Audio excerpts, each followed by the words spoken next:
And we're back up. So, everything is chillin' and funky. And where we left off during the last encounter, or last session, was we had continued the encounter with Anubilos, god of Eldritch Judgment, and we ended off with the most hilarious thing that I have ever listened to, which is the party trying to help Alice figure out how much damage she was doing. We got there in the end. But yeah, we've got some numbers to throw out. So we left off last time on Xanis' turn. And because I cannot be bothered to do all these fun little things because I haven't got my dice out. And Sif's also getting his dice out. Yeah, Smart because move. I need to roll stealth, and I don't want to remove all the shit I just put in to have to do that. to do Valid. one D20 roll. So we're going to be starting off, because I did all of this crap last time, with Xanis' attacks, with him throwing absolute hands with the Nubilos, and because I pre-rolled it last time, so he doesn't have any nat ones. It's a crit. It's those crit, like auto crits, and then it's weak to physical. So starting off strong, 13,360 damage off of slashing, and then do the. You're about to see so many d6s.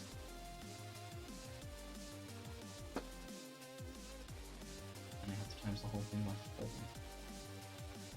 Let's see if this breaks roll 20. And then I've got double X weakness. And then 40,280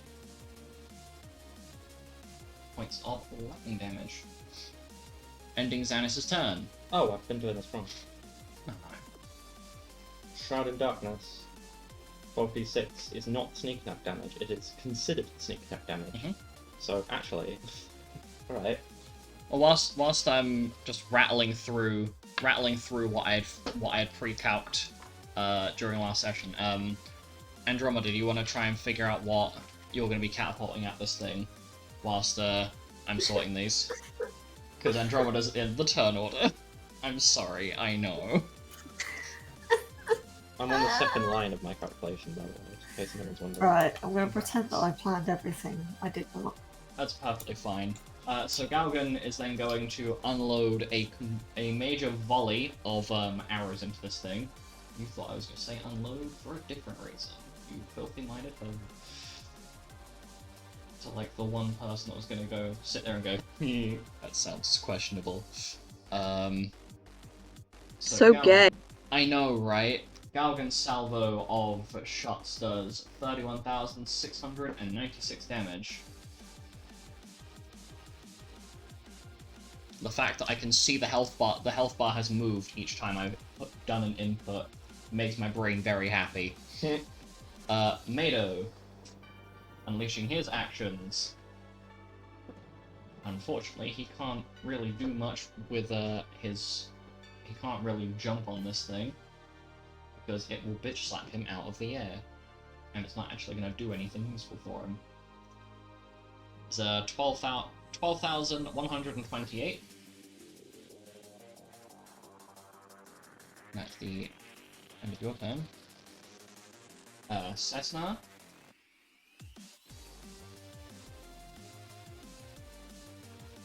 When you can tell the DM spent time beforehand trying to figure out the fuck to do.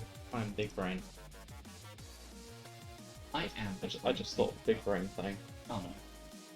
I'm gonna finish my calculation, I'm gonna snip it, and I'm gonna doodle on the snip so I can see what parts of the calculation that are associated with what ability. You right.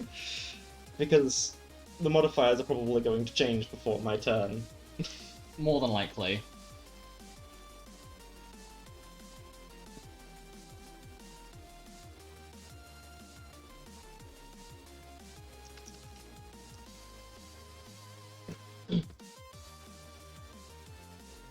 So Cessna's attacks do a grand total of 11,760. Watch the health bar decrease. It was only a little slip of that at a time. Clementine is going to basically be using and abusing her sword skills, so she's burning them off and then recharging them.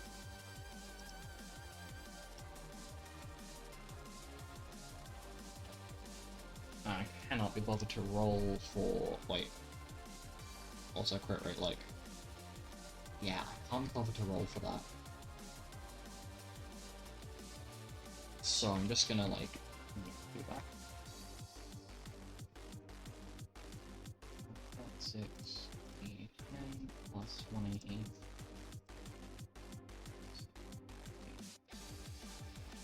Double that, because it's ice. She does 2,208 damage total. Didn't have any crit bonus, or shit like that. And I could go over to sort that out. Aurolus is going to use his turn, starting off with his bonus action to set up his a major aura, that being accurate strikes. So anybody within 15, is it 15 feet? Yes, anybody within 15 feet of Aurolus now has +8 to crit chance. Bardic Aura is reduced down to 19. He's then going to set up Foe Requiem 2. So that's 6 MP? 2 MP.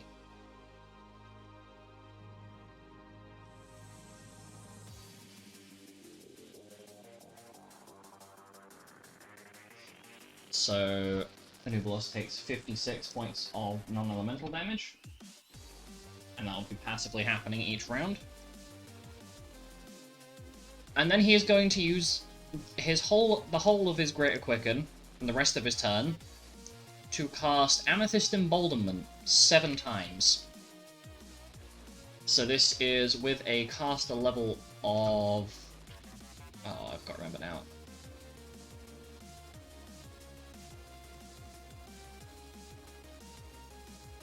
With a caster level of 74, modifier 1. The following party members will now have this. This is Kay, Alec, Throck, Ziffy, Luna, Xanis, and Alice now have Amethyst Emboldenment. Caster level what? Of 74.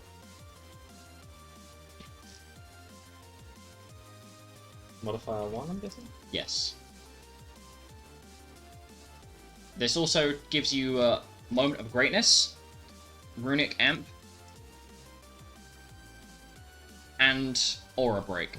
So you can also use your limit breaks. That is Kay, Alec, Rock, hell yeah. Ziffy, Luna, Xanis, Alice.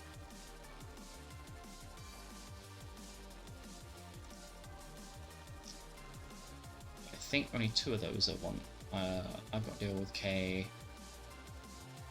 Okay, that's wrong now. Do you want me to apply them to Throck and Ziffy? Yeah. Okay, bear with me a moment.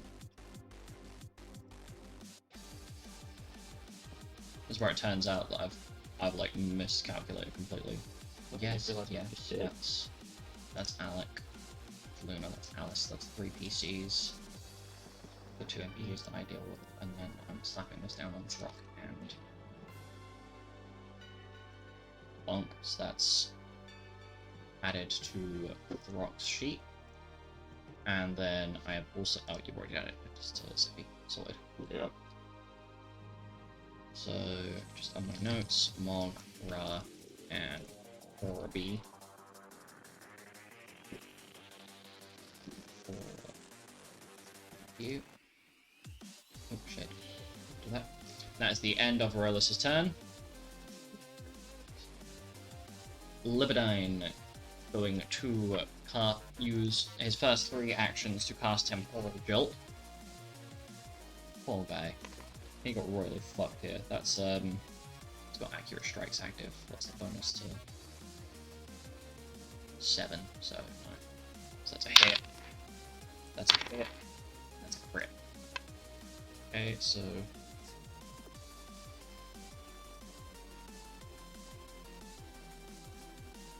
Aww. Lupine, no. So I need to get rid of...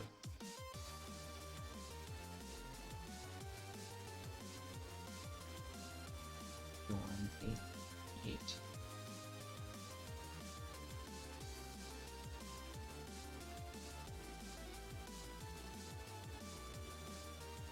Six.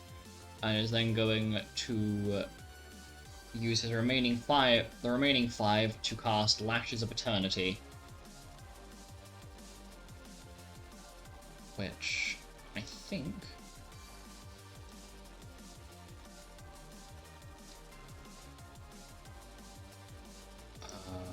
right. So the temporal jolts do 148 damage total. One.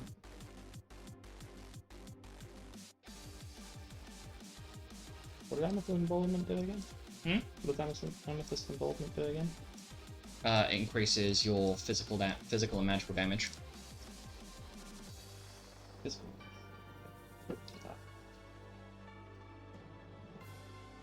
Okay.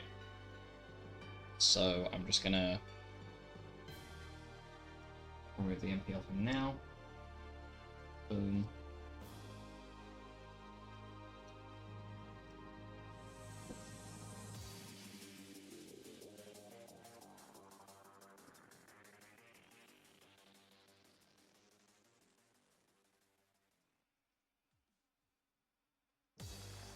And that does 1,246 damage. And that is the end of Libidine's turn, meaning it is Andromeda. Yes. So, first thing that I do is, where is it? Activate boost again Okay. as a bonus action. Then, for 12 actions, Andromeda will be attempting to hit. Okay. Well, you don't see if don't worry about the... roll one. Yeah, it's literally just rolling a 1, because this thing has negative AC, so it defaults to 1. Okay, so there is one nat 1 in there. You sure about that? I'll proceed to Alter Fortune.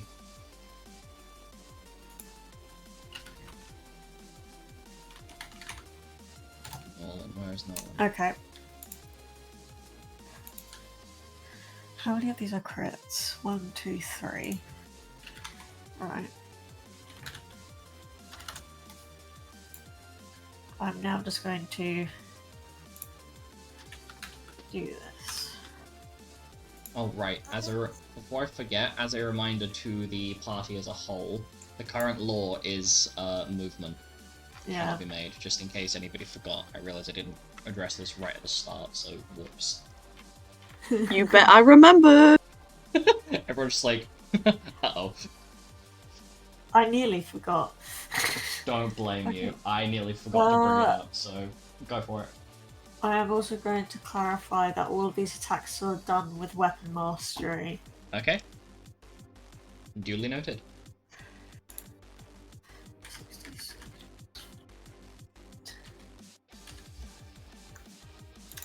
Oh, I'll take a little bit to type this all out. That is perfectly fine. So I need to double check something, because I just realized that I do not have noted down what the geomantic infusion the friggin' we have is.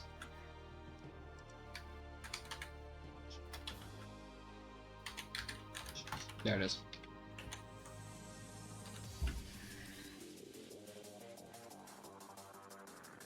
I nearly forgot how much damage the infusion did. For the sake of Alice.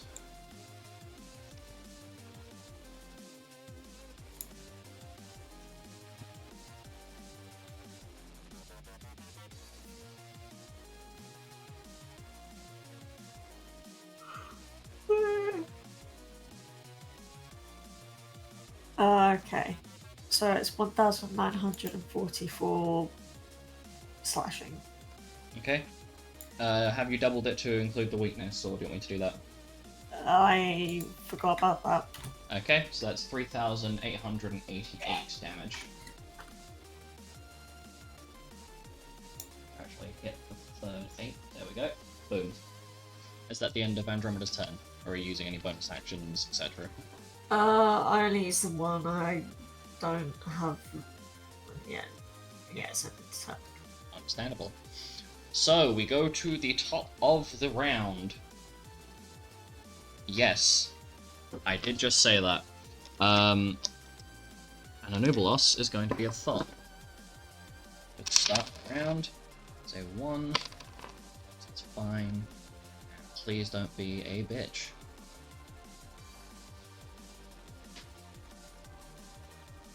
And so, Anubilos speaks. Anubilos speaks up. Better not. The law has changed. Better fucking not. Alchemical items cannot be used. So anything that is in that items page, you may as well just pretend it doesn't exist. Are we okay? Hey, all I'm saying is, it could be so much worse. exactly. Do you want my ghost hands? Oh, fuck's sake. Sorry, my brain took that in a complete wrong direction. Well, I was like, what is in my items page? I see ghost hands. I'm like, damn. We're getting freaky up in here. Damn, So, we Alice. start off with Letizia, who is immediately going to use her bonus action to apply Dark Side, taking 20 damage from that. Where is Lettuce? That one was intentional, just for the record. They're just alchemical items that's banned. Yep. Oh.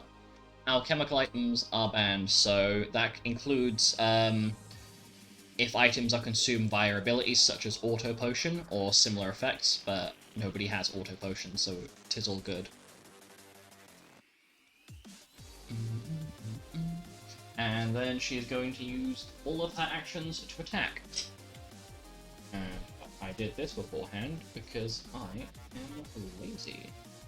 AKA, I just didn't want to sit here and take up more time figuring out the turn of another character, when I could be doing this. Doing 35,250 points of piercing damage.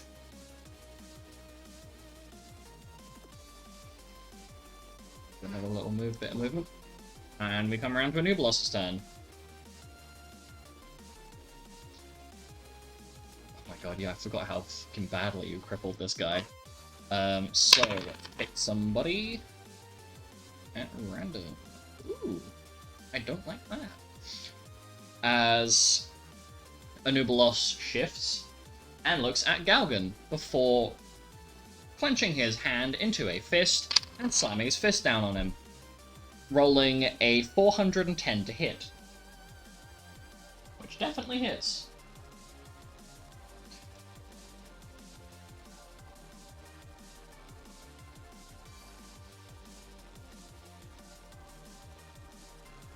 What is Gargan's physical resistance to bludgeon? Oh my god. Doing 109 points of damage. Uzok is going to use Mass Close Wounds as a reaction. One of my favourite spells in the game when I realised how fucking absurdly broken it was.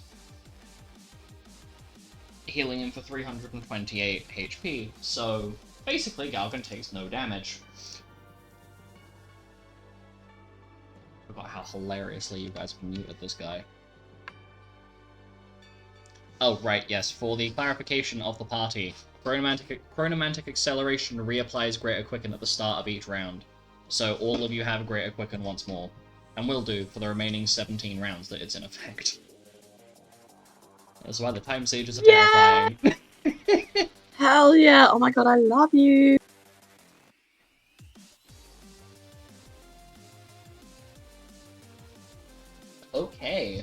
So, speaking of okay, Kay, who's the first to move after? What her? Or I haven't checked her limit breaks in a while. What can I use here that's useful?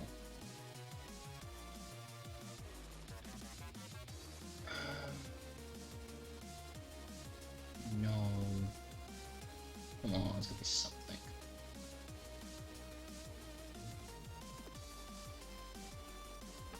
Make sure my phone's turned off. Hmm? Make sure my phone's turned off. I don't think I've checked. Fair. No.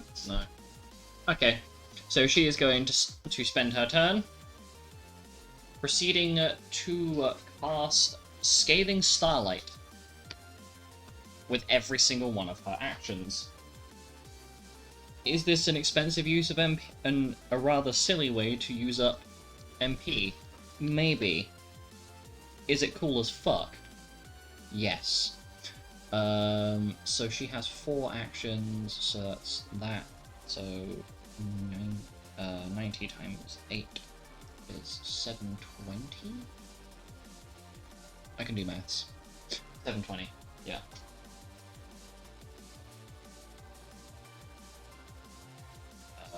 And they are all...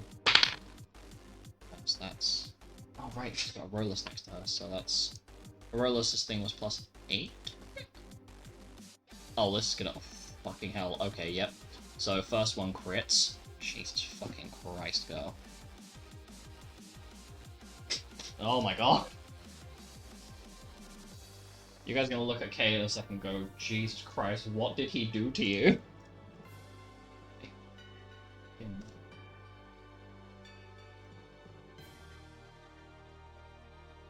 That's 2 because it's a crit. And then times 2 because it's hitting a weakness. Make sure I've broken it. No, I haven't. So her first Scathing Starlight. That's a casual 37,036 damage. I'm slowing down a little bit because I can see the fox next to me trying to do an intense amount of maths. So that's 1 hit. So that's hit, crit.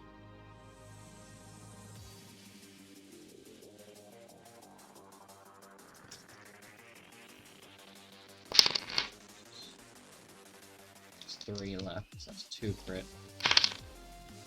3 crit. 2 hit. It's 5. 6. 7. Okay, so the remaining ones. I'm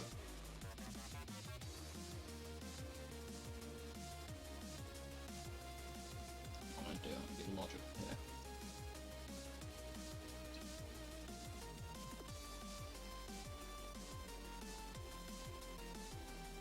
Double it because it's hitting a weakness, and then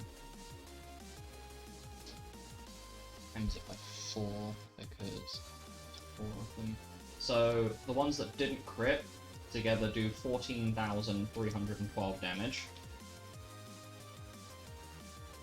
And then the ones that did crit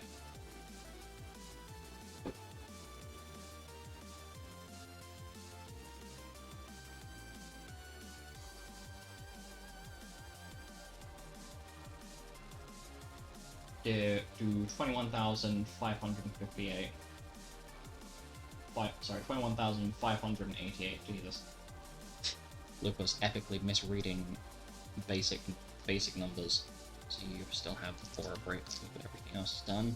Meaning it's the end of Kay's turn, the start of Alex. Balls. I forgot. What were they doing? All right, the Shadowfire Ray bomb. The Shadowfire Ray nuke, yes. The Shadowfire nuke. Okay. Now, if memory serves correctly, there is going to be a very large number of these. So what I will do is I'll let you make 1 roll to hit for the whole lot with advantage. So you're not rolling like 100+ dice. Cool. Wouldn't it be funny if I rolled 2 ones? Oh, I rolled the time stop D4. I got a 4. Yippee! Hell So that's yeah. 5 rounds. And also time, and then also the great quicken. So that's times 2. So that's 10 times.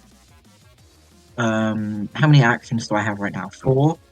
4. Yeah. You've also got greater quicken for each of those, so Yeah, I did that. So that's 10 times. That's 40. Mhm. That's 40 actions. wait. So you got 4 actions I did- right now. Add another 4 because of greater quicken. Times You rolled a 5 4, so it's round. times 5, and then you're. 80. Are you dual No, casting so them as 40. well? And then I dual cast them. So that's So that's 80. 80 spells, and then that's 3 rays. So that's 80 times 3 Which is rays. 240. Okay. But anyway, I should roll for the attack. Bloop, bloop. Yes. Remember, anything that is 12 or above is a crit.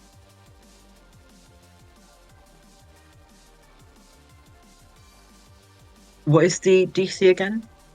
There isn't a DC. The AC. Oh, AC is 1. Okay. Because it's Thank been. fuck. It's Because been I, knocked down. no joke, rolled a 2 and a 3. Reroll again. Roll for Okay. fortune. How nice. 9. Roll again. Damn. I'm gonna burn. How I many will burn Ultra off Fortune you all got? of. I will burn off all of K's reactions to do this. Fuck, okay. I'll use a different dice because I Crit, think my the guy. green one Crit. is You can do fucking- this. 240 rays of just. 18 and 7, yay. There you go. The 18. So taking the 18. So crit. Make them all crit. Because. Make them all crit? Yep, I told you. I got you to Oh, roll for advantage, so you're not rolling 240 d20s. Because I don't hate myself that much to do it, so I won't inflict that on everybody Where else. is my... Do you want a little bit of help? Hang on. I'm good. So that's times 2 because of crit. And then times 2 again because it's hitting weakness on both elements. Times 2, okay. I'm gonna get my... So I don't have to do loads of times. Roll 20 of them. This is gonna be fucking gigantic. Oh, 100%. 80 times 3 times 2 times 2 equals 960 times 80d6 plus 302. Okay, there we go. How lovely. Obviously, that's going in roll 20 because I am not. Yeah, doing I was all gonna that. say, you might break your wrist just rolling the dice that many times. 960. Oh, I love how stupid my baby is. This whole system is just fucking whack. 6 plus 302.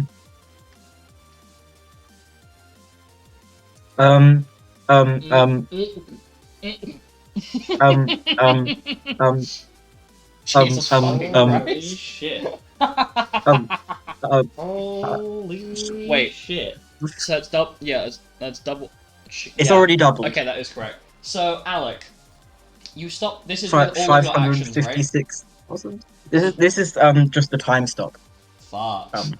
So you all watch for a moment as Alec starts chanting an incantation to himself, and then the next thing you see is this torrent of flame and shadow just basically burst from his hand like he's just fired a massive fucking laser beam at this thing. As Alec does 556,800 points of damage. Yay! What Okay. the fuck? So I still have 3 actions. Time mages, am I right? Time The amount of goes. MP you must have Um, just burnt off there. Oh, Because you've got... concerning. Yeah. Um, I want to do the mouse here. I want to sit here and figure this out. So you've got... You've got reduces MP cost by 1, so...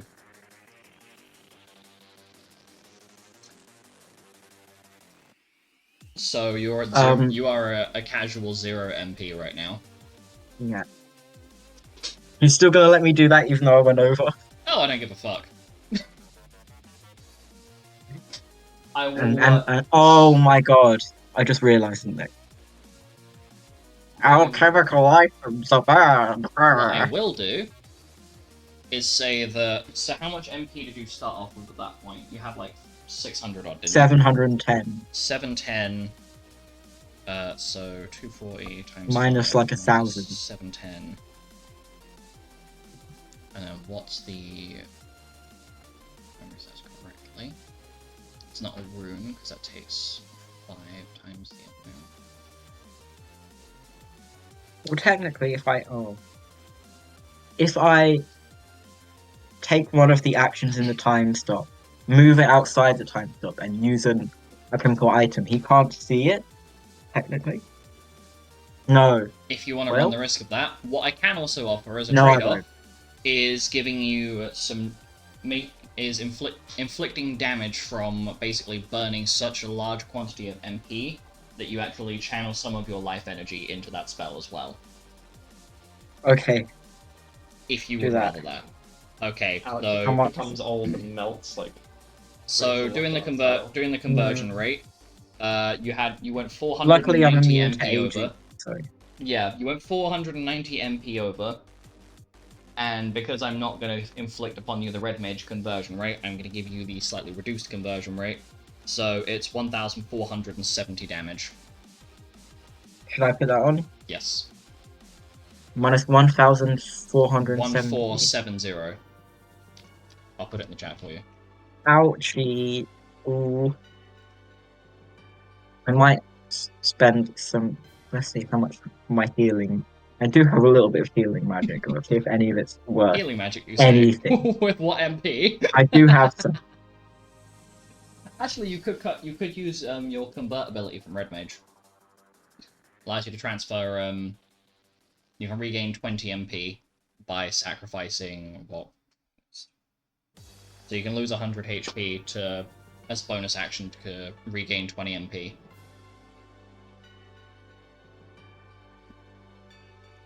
So that isn't something you have the option of doing. Oh right, I don't have. I was like, oh okay, I can just heal myself. But I don't have MP. Yeah, well, you have Red Mage's convert ability if you do want to snag a small amount of MP back. That way you can just Where stab is the enemy. that?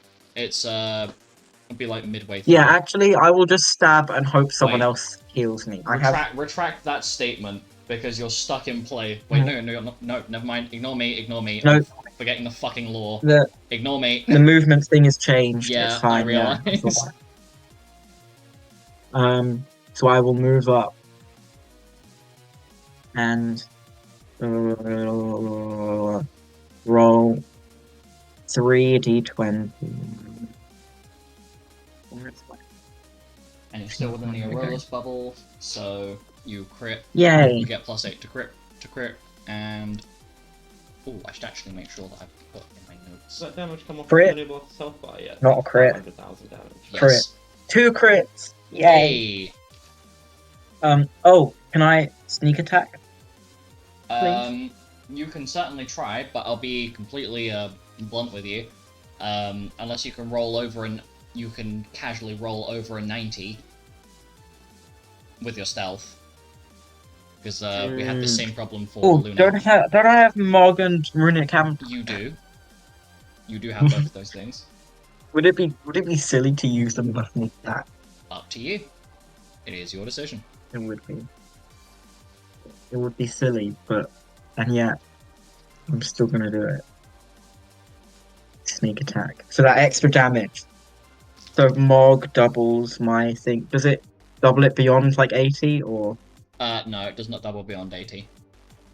it does? And Runic Camp also doesn't. No. Skill checks cap at plus 80 modifier. Okay, I'm just gonna Mog 1 and leave Runic Camp because there's not much point in doing that. Hmm. This is the Mogged one. Don't fall off. Be big. That's so not big. 85. That is a fail. Double checking my notes. Yes, that is a fail. Oh boy.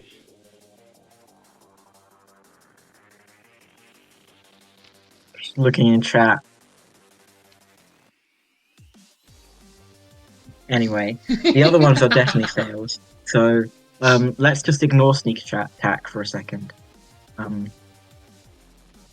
2 crits. So that's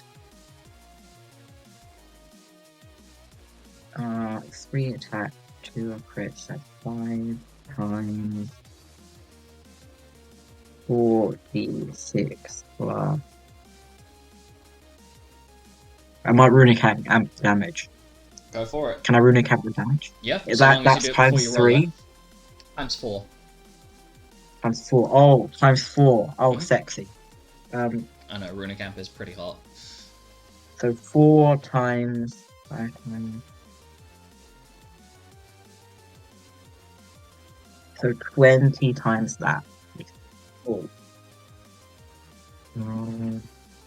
This would be way hotter with. Let me see. Time. Wow.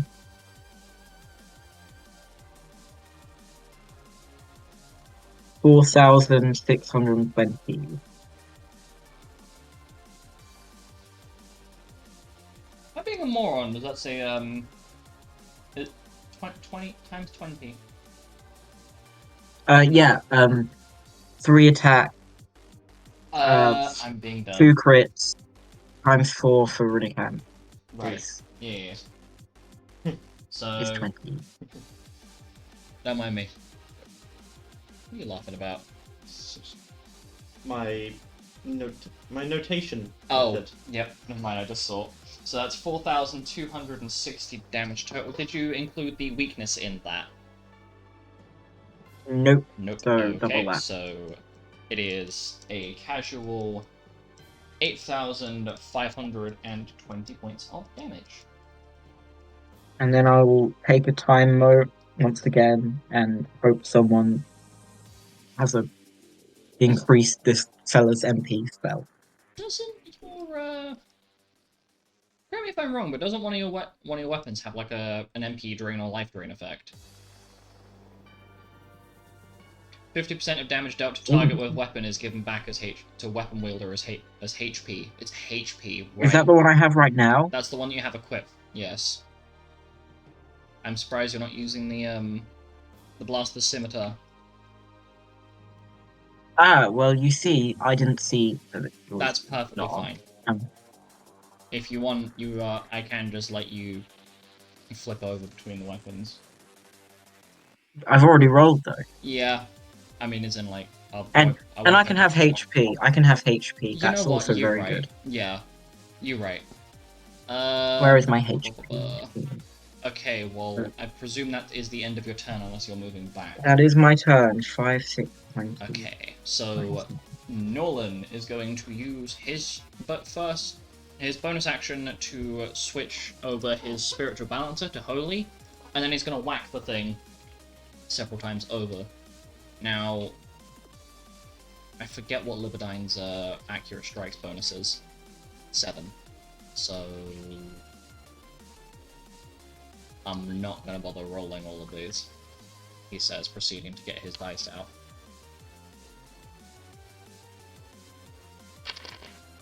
So that's... the threshold is 8. 2, 3. Come on, Nolan. Never mind. 4.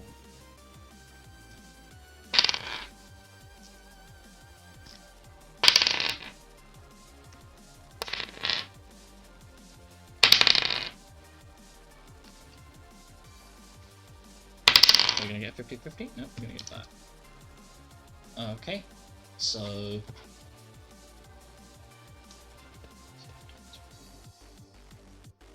So for the ones that didn't crit... D...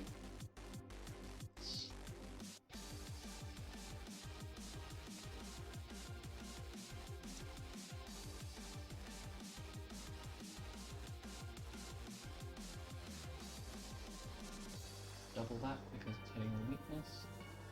So that's 1,934 slashing, followed up by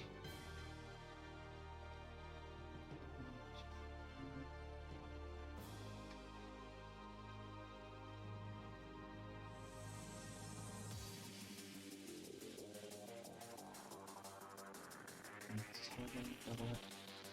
And 464 holy damage. The ones that crit. Nice voice crack me.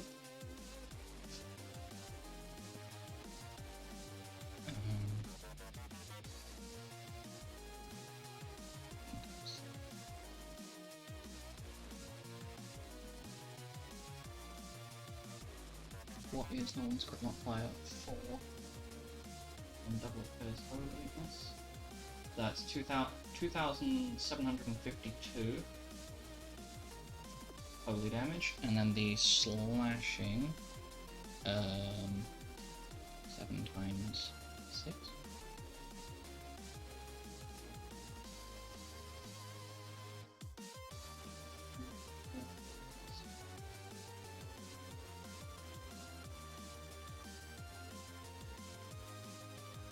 I'm taking so long.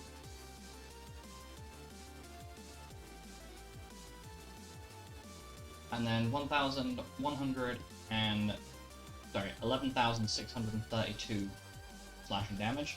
Jeez, I keep doing that. I miss like the first digit and just go, yeah. That is the end of Nolan's turn, meaning we get to Penton. Penton, okay, so... This is going to be interesting. Okay. Oh, Penton's gonna do. How many actions have I got right? The answer is 10. Because Base Gambler, Hastia... Where does Zippy fall in the... So... Unfortunately for you, it happens to go Penton, Throck, Zippy in that order. That's fine. Because holding actions is not banned anyway. No. Because Penton is going to move. That's where Zippy is. Going to use his bonus action to activate his aura, motivate dexterity. Okay. So everything within 15 feet. Let's motivate dexterity with a modifier of 57. Jesus. Okay.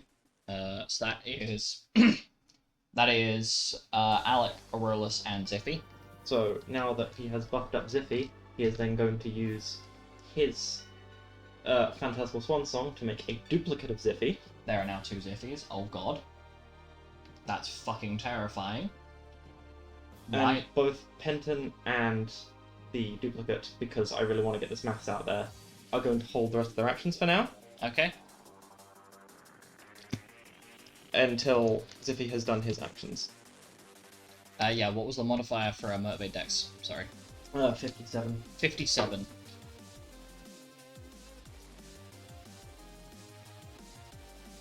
Oh my god, Aurelus has 113 Dex. Jesus fucking Christ. Okay. So how many actions did you hold? Sorry. 9. That was for Penton. Oh my god. Thorpe will also hold his actions because I don't want to delete this line of text that I have here.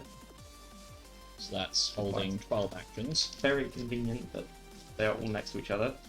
Well, you happen to roll 139, 137, 132. Yeah, it's kind of... So they were like within the same The band. stars aligned. So I dread to ask this, but Ziffy and the Swan Song of Ziffy are now next. Right. Oh so god. Ziffy has army of 1 unless a Lunarian soul, which means that he multiplies his damage by 1.5. He is going to be using his O-spell bullets to use 2 uses of his rune, which is Hydro Cannon, which would normally do.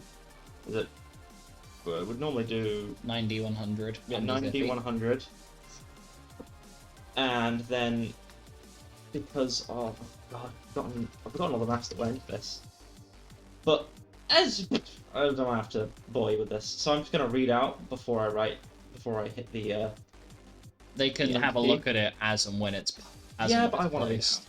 Okay, that's fair. So basically, its conductive rounds are going to convert to water damage, which the thing is weak to, will double the damage. She's going to be critting, so it's going to do 5 times damage as well. So it's 1.5 times 2 times 5 times 72 D100 plus 41,776 Fucking plus 26 D12 plus 28 D8 plus 8 D6 plus 24 D6 plus 16 D12 plus 124 D8. Doing Oh my fucking god! 695,000 damage, 880. And I'm presuming you've already applied the weakness and shit to this. Yes. Oh my god! What have I helped In create? one attack. Fuck. Okay. And if I might be able to do this, just to be cheeky, 695880. Okay. because I don't want to get this maths back up again, might I allow the duplicate to do its first attack as well, please? I'm sorry, did you see how much of the health bar just disappeared? Might I? Sure, go for it. So, the Penton duplicate, capable of doing everything Zippy can do, is going to do the exact same thing. I regret making Doing this. 698,000 Oh my god! damage, 310. Why did I allow this to be a possibility? Okay.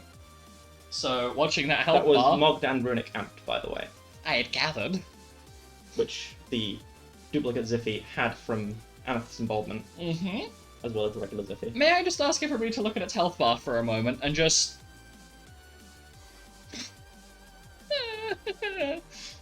Okay, that's fine. Just a casual 1.2 mil. Yeah, like 1,400,000 damage in 2 attacks.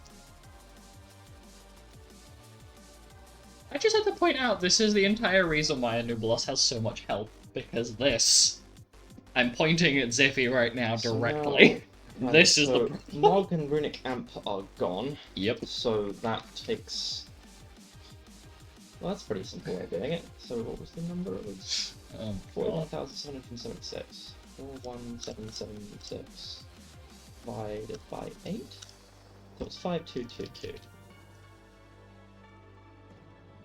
5222. Oh, why did I help And create Stealth this? Snipe is gone as well. So, Mhm. but I believe. No, and the 72 D100 that's also gone. Jesus Christ. So the thing about Zippy is he has a One shot, one kill. yes. So all subsequent attacks will be a lot less powerful. Yeah, but there's a casual, what? Ziffy gets 12 actions with Greater Quicken and Hastia. So there's another 22 shots coming out of Ziffy and the duplicate. Yes, there is. So you may as well just times the whole thing by 22. No, because I need to remove the O-spell damage. Oh my god. The O-spell damage was. Eh. I've been working this out since 25 minutes before session. He was sitting there doing maths, and I should have been scared. To, I guess, to put it into context, Mm.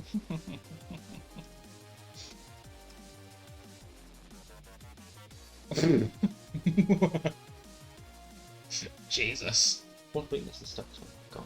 So that also changes the modifier. Ah! Do you need a It's second? tracking the modifier that's the difficult thing. Do you need a moment? Shall I step on to the next character whilst you're figuring this out?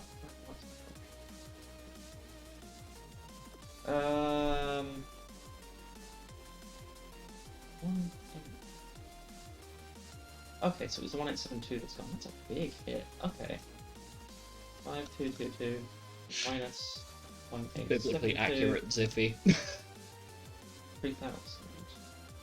Come on. 50. What the fuck?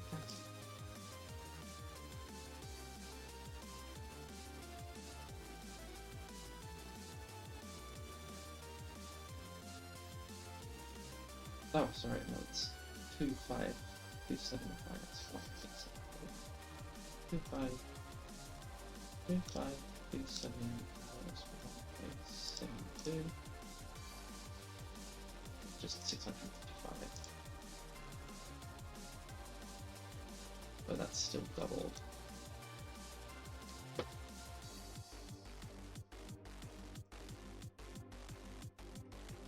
It's still double because I'm not taking any damage. Mm-hmm. Wait, that's not straight. So it's 1310. 1310. Okay, so it's 1.5 times 5 times 26d12 plus 28d8 plus 8d6. Yeah, they're not on the first attack, are they? No? No, they're fine. Yeah. Got it. Do you want to just multiply the whole thing by 22 and just pummel all their attacks out? In Sure. one swing. May as well. I'm pretty sure all subsequent attacks will take. Mm-hmm. Will do this.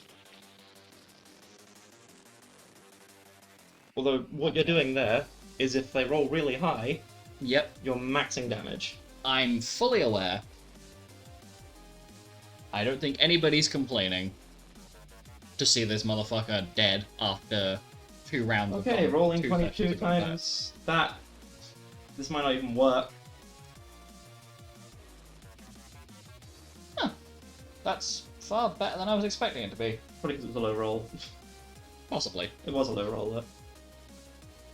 So, I think that's right. the subsequent 22 shots and rounds of gunfire that come from Zippy and his and the Phantasmal Swansong duplicate do a grand total of 304,260 damage, which is fucking terrifying. Oh my god, Anubilos, what has he done to you? And that'll be the end of Zippy and the Swansong's turns. So that's kind of insane. Yep. Because that means that Ziffy's ability to stack damage for a single shot Mm-hmm. is the equivalent of about 22 regular shots. Mm-hmm. You asked me to make you a broken as shit, and I think I did my job. Did you buff Rock, or can I find his old numbers? I buffed Brock. Damn it. So if you would like, whilst you're figuring that out, Yeah. I'm going to immediately burn off Grufnav's turn, as he is going to cast Burst 2 16 times over. Because, yes. So 34 times... what is Leon's bonus, crit boost thing? It's plus 11. Oh, I'm just going to do the same thing I did with Alec. With advantage, and if they don't land, then they do. Okay, yep. So 34 times 16. Ah, dear. And this is what happens when you get to late game with this system. Some of the stupid shit you get to pull off is concerning, to say the least. But I love it. Means that I've done my thing right. So times 2 because then double it because it's hitting a weakness, and then 7 times 16 is 112. So yeah, you eat a whole bunch of Grufnav's NP.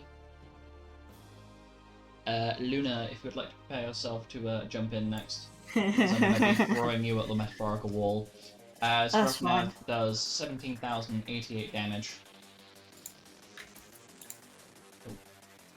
Nice. Which, to be fair, that's pretty good, all things considering. So, Luna. Yes, it is Luna.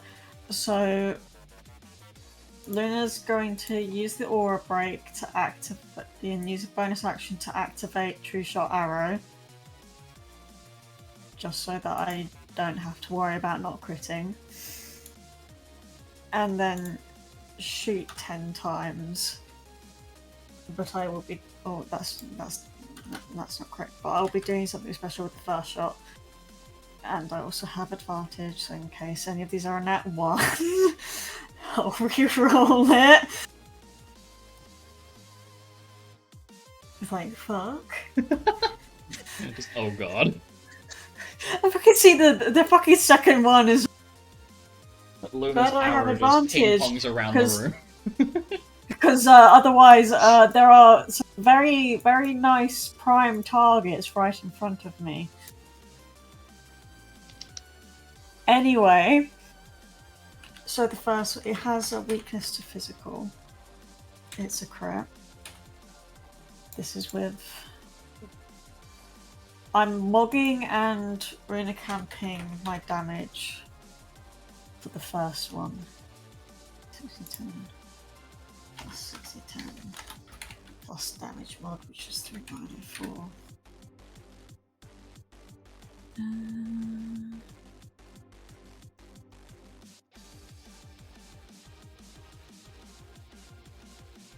By wielder's level, which is 100 times that, so that's 800.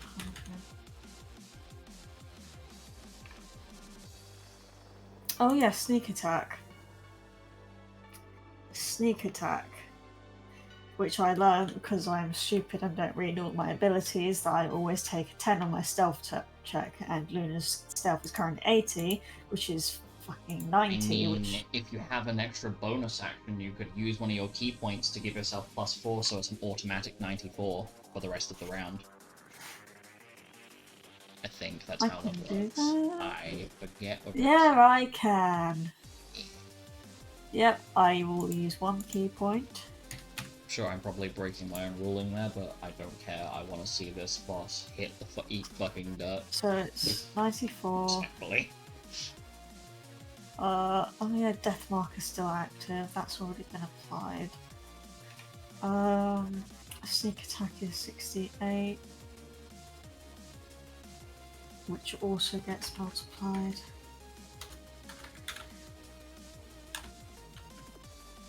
I think that's everything. This is just the first one. Okie dokie. That's 47,800. And is that with the weakness already applied? Yes. Delicious. And then the next 9 will be coming in just 1 second. 4, 7, 8, 6, 0. Boom. You know what's kind of funny? What? If you'd moved within range of Leon, you could have just auto crit with all of these. Not gonna lie, you cut out. If you'd moved over to where Leon was, you could have gotten an automatic crit on all of these, because plus 11 to crit range, while you're within range of him. Yeah. But, yeah. It will. The other thing that I was gonna do was activate a different limit break, but that would have been an action to do, so I was like, nah. Valid. So the next 9 shots deal 61,650. Damn! And I presume that is the end of Luna's turn. Yeah. Okie dokie. So, gonna go back up the round order to Enton. Or Throck, whichever one's ready. Probably Throck. Don't sound so crestfallen about it. Throck? No, Throck is more simple. Yeah. Sorry, really.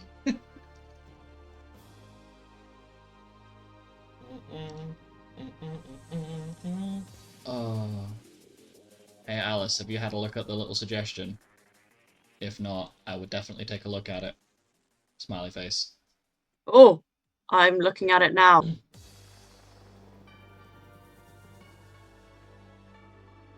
So how many actions does Throck have right now? Throck currently has a casual 12 actions. Because it's 6 and then the Great Quicken. And I'm also gonna sneeze. Okay. Well, to keep this simple. Like me. Okay, that didn't land anywhere near as well as I expected to. Nope. It is. is needlessly self-deprecating. Aw, but it's funny self-deprecating because it very clearly proves that's not the case.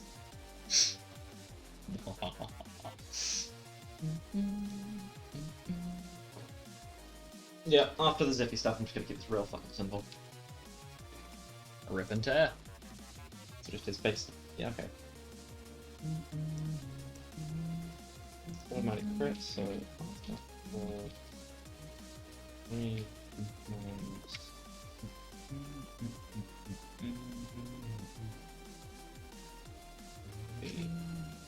This. Is he gonna be using double strike? Oh, I've just sticky keys is still a thing. No, thank you. He'll be using double strike to make 24 actions and attacks instead of whatever it was. Well, Does he have a remaining use of that, does he? is it? Oh, there's only one round. When's the time? So now it's. I know it's got a number per day. He's used it. How many max uses does it have? Oh, yeah, one. Never So- mind, you can't do it again. Fair. You can't use an alchemical item to get it back. Okay, so That's unfortunate.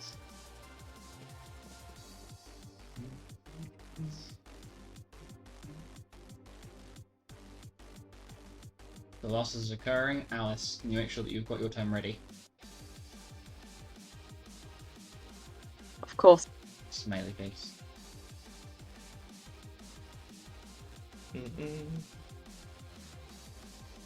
Well, may as well Modern River Camp the first one.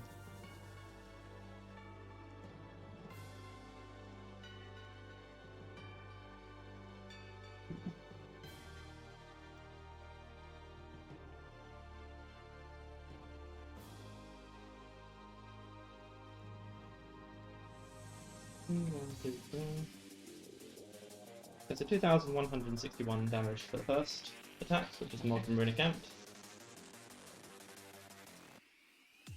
2161. There we go.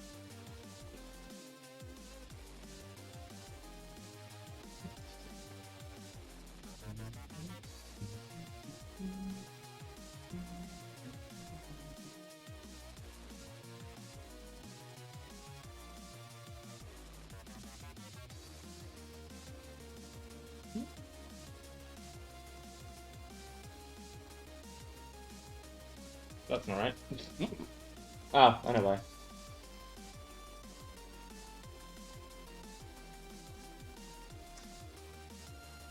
Uh, 9,999 damage. Which is Oh, hilarious. oh, that's beautiful.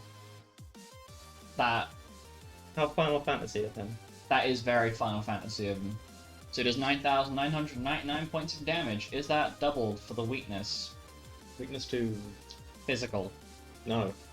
No. Okay, so I'm guessing the other one wasn't either. So I need to remove another 12,160 across from both of those that haven't had the doubling. There you go. Boom. Would you like a moment to figure out Penton's turn? Yep. Alice! I'm gonna throw you at the wall next. Yeet. That's okay because I'm ready. Okay, so I'm gonna trigger rapid fire. Woo! Okay. Pew pew pew. Okay, and now I'm gonna take the big boy bonky stick, which still has the fun stuff on it, yeah? Yep, it does. And we're gonna bonk. And would you like me to roll that 12 times? I don't see a reason to, because you have Capstone of Fight, you have Capped Out Fighter, so even if you roll a nat one, you don't miss. So we're treating them all as crits? What is, let me just check something real quick. Alice Powers on that page. If you do us a little favor and move next to Cessna and Leon, then yeah, I can treat them all as automatic crits. So Because you're where? Where are they? Over yonder, you see where I'm pinging. Oh, there we go. Over here. Oh, yeah. because that mean you go from Oh, 10, lol. 10 to 20 to just basically auto crit. Okay, slay. Okay, now I can auto-crit them. Epic! Bards and why they're terrifying. A 6-page essay.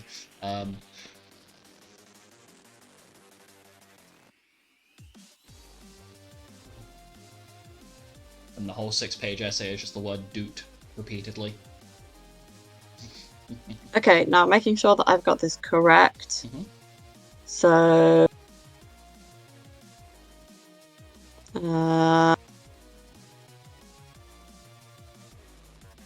So it's 12 times everything. So what I want you to do, roll the physical damage, and then the 120 d10 separately.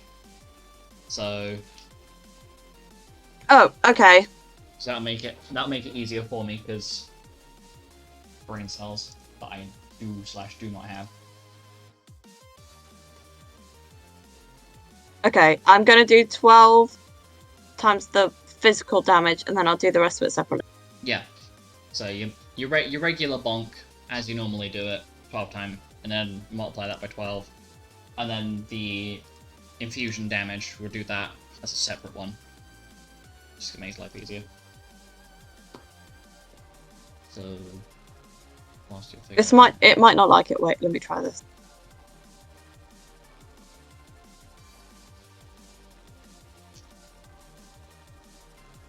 Is that correct?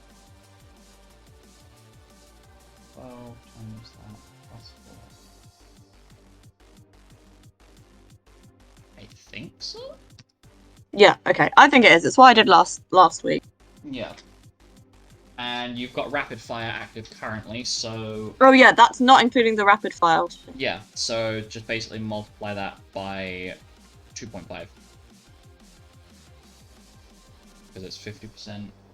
Okay, hold on. Because I remember how to do this. So I'm going to remove the minus 15,120, and then rapid fire is an additional 5 hits of 50% of that. Wait, how many hits is it on yours? Because I know you picked up Spellblade at different point to Xanis. I shouldn't be using Xanis as example of that. You Spellblade. Rapid fire. So 15120 times 0.5, and then multiply that by 8. So your rapid fire,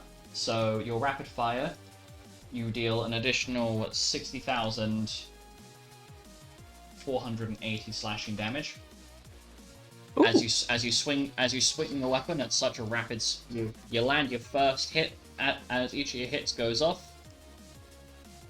You watch as like the movement of your blade seems to like ripple slightly, and it shreds through the enemy several more times with your attacks. Yeah. Almost as if the magic of your blade as you're swinging it is like lagging behind, so it's almost like a saw blade. That's the best way I could describe it for you. And then let's get the infusion damage. Okay, now I need to do the rest. So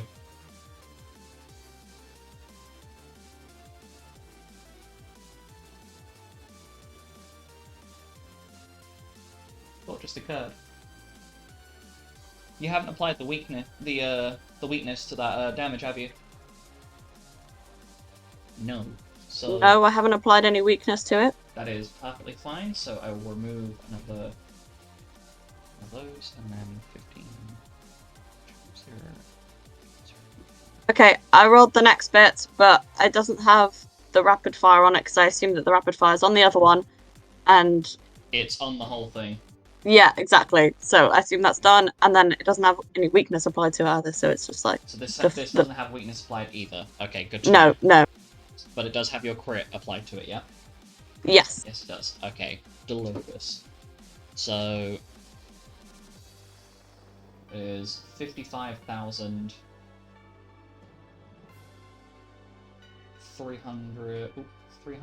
368 lightning damage. Times that by 0.5, and then times that by 8, and then double it because it's hitting with weakness. And you deal an additional 221,472 lightning damage from the rapid fire. Bro, that's so sick.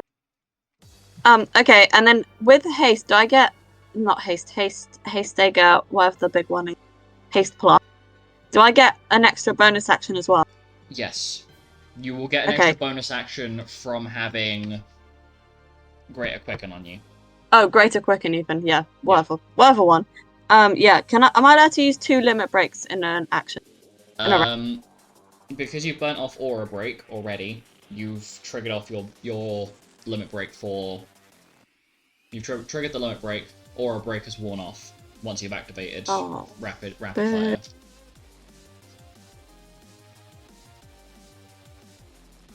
So you would have to get Aura Broken again via Aura Break the actual spell, or via another means. Just for the shits and giggles, can I do a war cry? You may. So that'll be everybody within 30. What's your charisma modifier?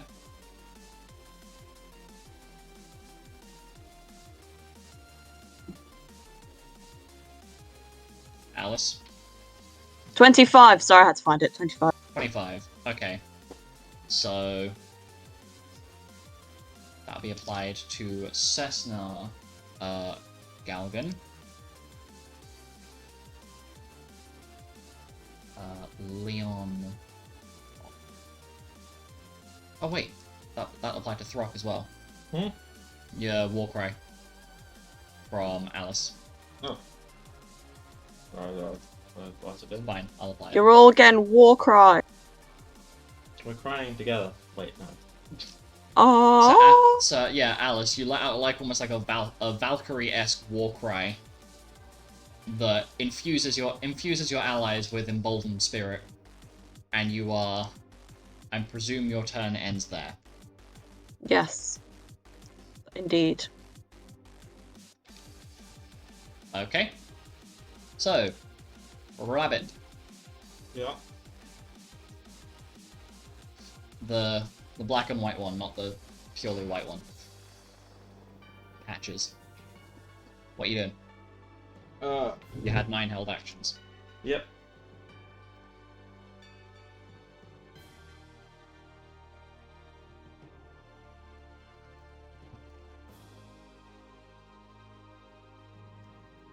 I don't know if Penton had. I think Penton had Nog. Yes. No. No. Not that I've got noted down. Okay, I'll give himself Nog. Okay.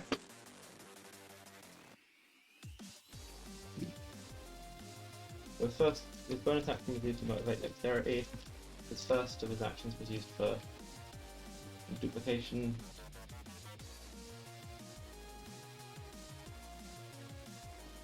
You want to do as much damage as possible. Doesn't have runic amp either, I don't think.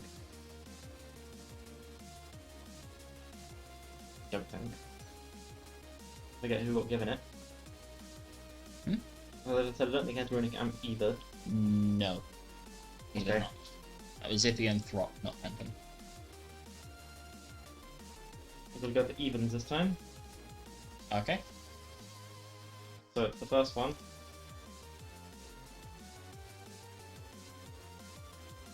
It's 5,328. So I need He's to just double going to that. start stabbing because I'm just putting this. So how much damage was that, sorry? 5328. Yep. And double it. So it's 10,656.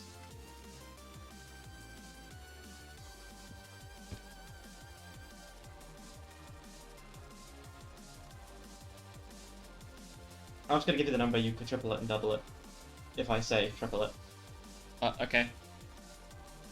So I'm saying that even if it's odd, I'm triple or nothing for every one of these. So if it's odd, then it's 0. Okay. So Second one. 10,608.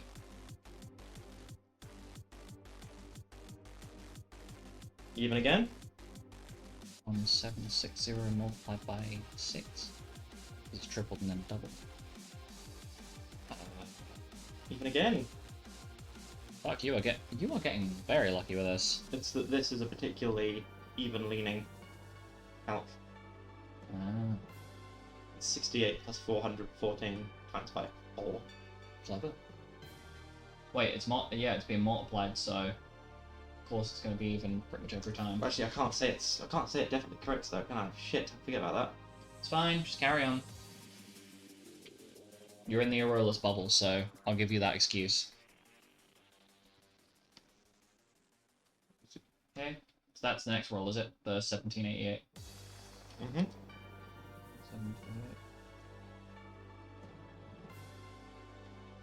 Very even leaning. It's completely even leaning because you double an odd number, it becomes even. Who knew? 10, 8, 2, 4. Boom. Done. So done. This is 6.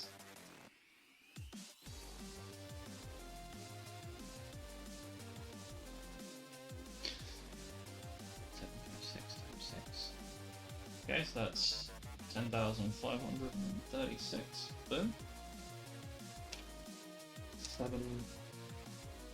Exactly the same. I literally just hit the clear button on my calculator.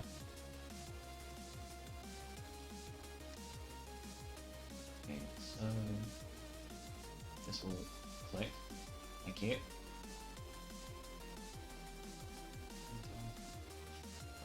That's it. Boom. Done. That's the last one.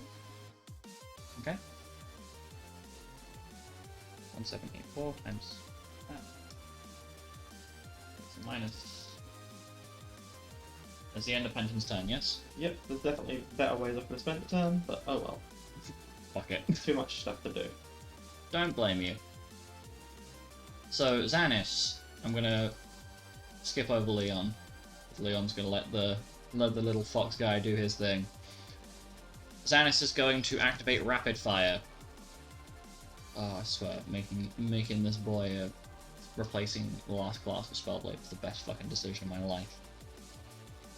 And he is going to use all 12 actions that he has to rip and tear this thing to bits.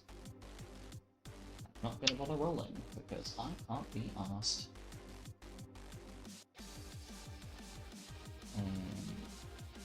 Both hands on weapon. You know what? Fuck it. We're gonna go a level extra, and he's gonna trigger attack all of these. 221 times 12. Yeah, let's try and do our best to kill it in this round, because we don't know what the next rule is going to be.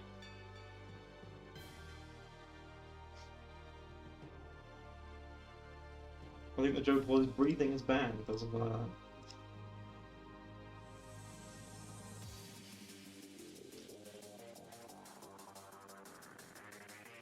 And then I pull that by 4. Oh, That would truly be a tragic fate. yeah, the DM would just have like this. You guys would lose account. You guys would never have D&D because homosexual would disappear. Gee, you're right. Not too bad. Does 26,768 points of slashing damage. 26768. Divide that by 2. Divide that by 2 again for rapid fire. And then multiply it by 5. And then double it. And then here's rapid fire. Gets him to deal 66,920 extra damage. Okay, I'm hoping and praying beyond everything that this finishes him. Because I don't know if the people remaining can do it. Because I'm looking at this health bar and going, Okay, so 120 times 12. That's 14403. It's a d6. D10. 132 times. Wait a minute. No, it's fine. Never mind.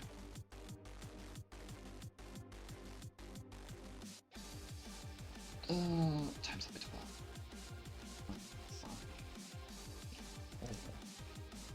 You know what? It would have been really smart if I'd gotten Xanis the Ninja Imperil this thing to boost damage even further. Yeah, I wonder why you didn't do that. Because I'm special. In every single capacity. And intelligence is not my forte. So, 5-7. So, the infusion damage off of that is 5,000, 57,400. I don't know why I keep doing that. Alright, divide that by 4. Because it's hit. And then multiply that by 5? Was 5, right? Yeah, 5. Double it. Oh my god. And then the rapid fire damage is 143,500. Ah! No! It's still alive! Ah! Oh god. Oh no. Oh, no. Okay. Leon. Gonna see that shit's going south and go, that's a bit of a problem. We should deal with that. 2, 3, 4, 5, 6, 7, 8, 9. Oh my god. Okay, so those will crit. Fuck for that. As Leon starts strumming away on that heart like his life depends on it, which it probably does. Probably. And then multiply that by 3. Because I think that's what the crit multiplier is. Yep, it is. Doing 2,274 points of non-elemental damage. Oh, I'm speed running through this, and I'm sorry that I'm taking so long. I shouldn't be speed running this, but I am. Oh, does he have? Yes, he does have aim active. Okay, 6 times 8.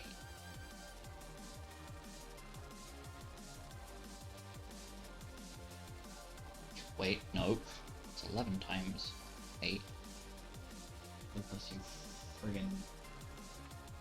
And I'm not even gonna bother rolling to see if it does or doesn't crit. Because... fuck that. The one time that Lucas will completely disregard his entire thought process because his brain is slowly melting out of his eardrums.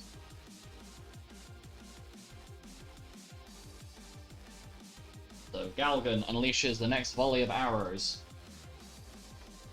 doing 15,848 damage. Oh, come on. Oh, come on!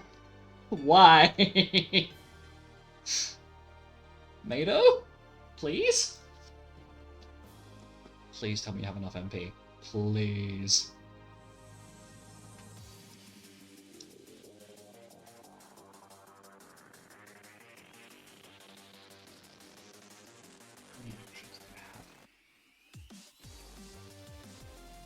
Do you have a... Oh, this is a terrible idea that I've just had, but... No, I shouldn't run the risk of that. I was half tempted to just get him to fucking yeet an alchemical item at himself. Mado uses IED.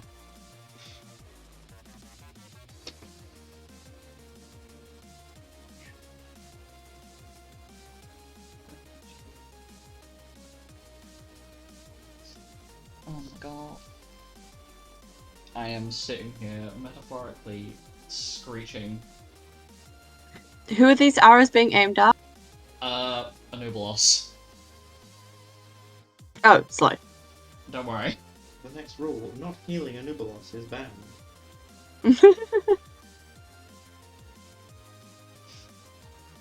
Mado does a casual, 10,200 damage. Please tell me everybody else is looking at this thing's health bar slowly inching down. Mm-hmm. Turns are being burnt through. Yeah. I wanted to die already. This could go so horribly wrong. Okay, so, Cessna, please. Somebody has to kill this fucker. Please. Sweet, glorious freedom. Oh, I should have bestowed a curse on. That's what I should have done. What, just to prevent it from acting entirely? Yeah, because if it goes, oh, you can't act, it's like, neither can you. Fuck you.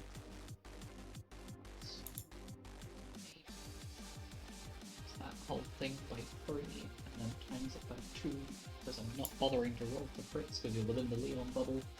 Please. Why is that even lower? Cessna! You whore! 8,688 damage. Slowly. No. Wait, Yuzok. Yuzok, please. Yuzok, you have to do something. Oh god. Oh no. Wait.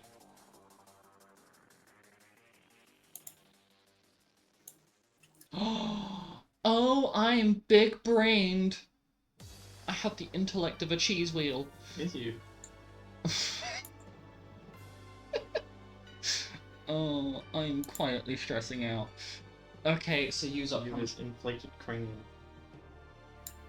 I have Megaminditis. So Yuzok moves up. Uses a bonus action to Geomantic Infusion on himself. Lets out a bellowing war cry and proceeds to bitch slap this thing. Please. Yuzok. You have one job. No pressure, but the entire party is looking at you and going, please, Yuzok. Please. Times 3, yeah, no, times the whole thing by 2. So before I go and do the geomancy side of it, okay, 15,180 points of damage. Oh please, oh please. We are all looking at the health bar, aren't we? We're all looking at it like, please, just go down. Counted by the pixels. 10, 9.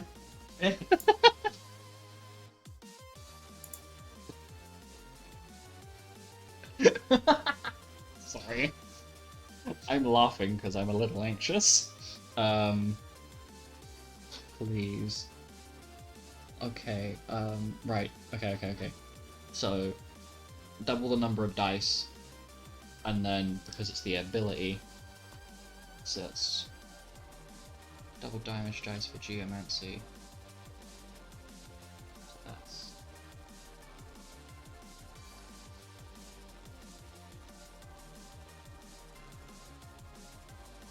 That's 6.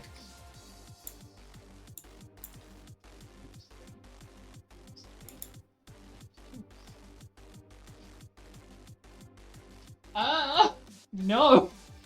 Okay, so the geomancy part of it does 22,248 damage. Does it have any Oh my round god! damage on it?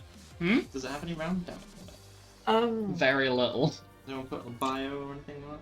No. Was part of that melee damage? Yes.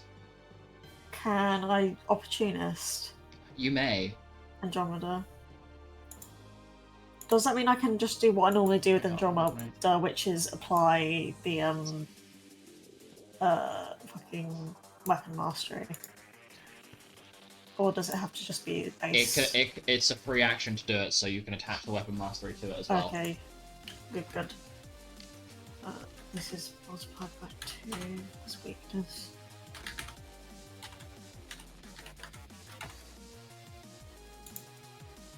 Also, Penton, if you look in your fencer abilities, you do have the range. Okay. Just because I imagine that you guys are all going to want to double down on this. Its HP is so low. Come on. Just cease to be. Can't believe I'm pleading with an Eldritch God to just die. That's just 190 weakness applied. Weakness has been applied, okay. Oh, it's slowly ticking down. Okay, Come then I on. guess Phantom will use his opportunity. Okay. It's in the Relic bubble, so we're assuming it's crit. Mm-hmm.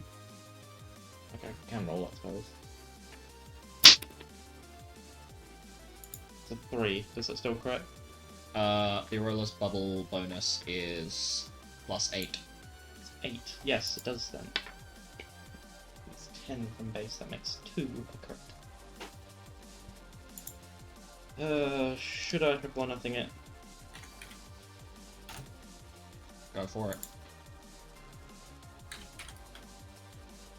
That's... yeah, that is even, so triple or nothing, so...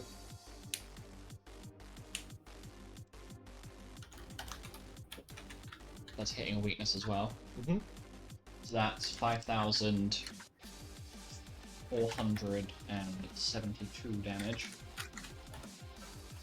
Please.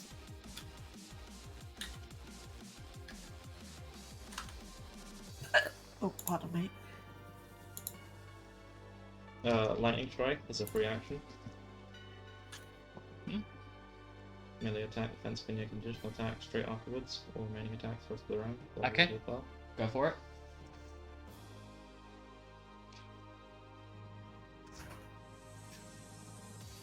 That's 952 times 6.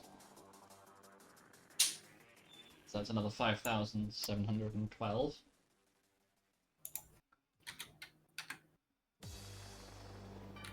Okay, so reactions have been taken. Clementine, please. Madam.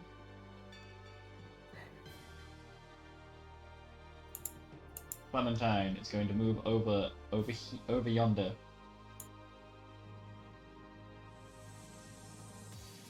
And is going to proceed to... Oh. Please. Oh, I'm so fucking glad that I remember this is a thing. She's going to use both bonus actions. The first one to activate Sword Oath. The second bonus action is being used to activate... No! Never mind. Wait, yes. No. Yes. Yes. Spiritual Balancer. Fuck. Okay. I think we need to do like between 30 and 60,000 more damage or something like that. When we were hitting really hard at the start and the thing wasn't moving at all. Yeah. Now it's definitely moving, but it's not moving anywhere near fast enough. Okay, so...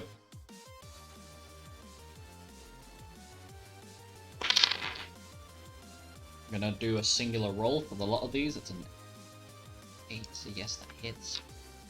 So... 6 times 12. Oh, this makes me anxious because I'm seeing this go down and going, please.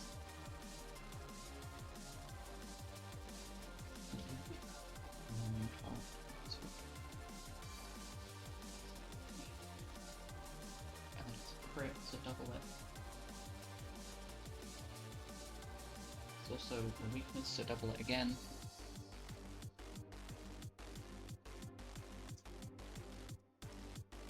Glam! Okay, so that's 4,464. Oh, I built you as a tank, but my god, girl, come on! I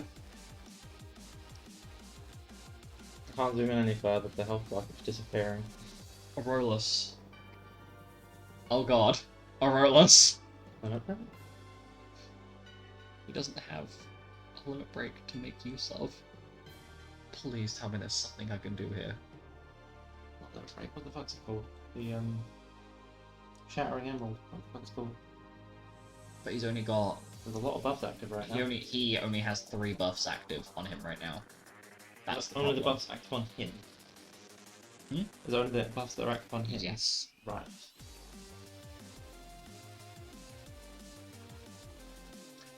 I'm a fucking genius. Okay. Okay, so Aurelus is going to use the first of 7 actions to dual cast. Using Sword Madrigal 3 and Bravery on himself.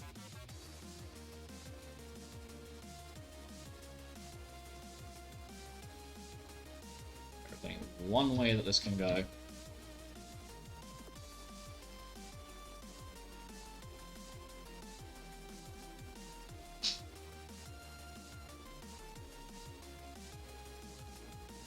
Why is that broken?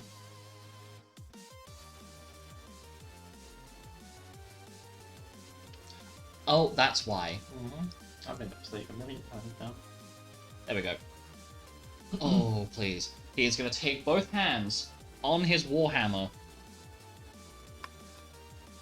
putting my hands together and praying. Share your energy with me. 6 times 7 is 42. D10. 7 times 167.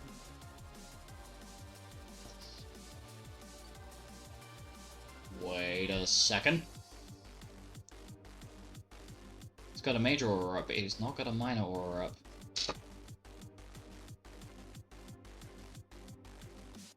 No. No, we're not doing this. We're just going balls. We're going balls to the wall. Because Lukey Lou has lost his marbles. So that's correct.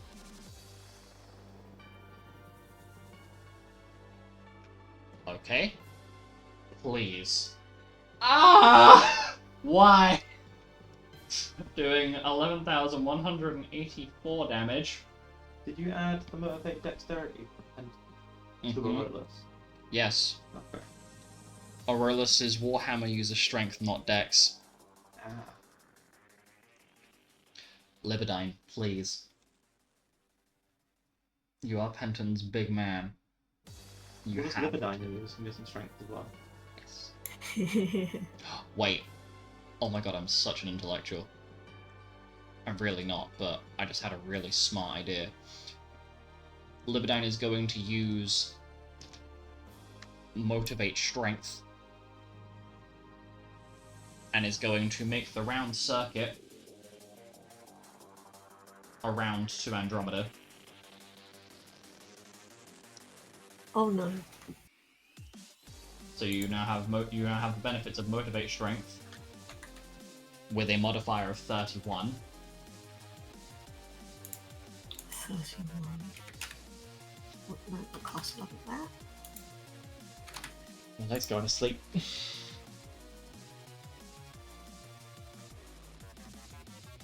Hmm.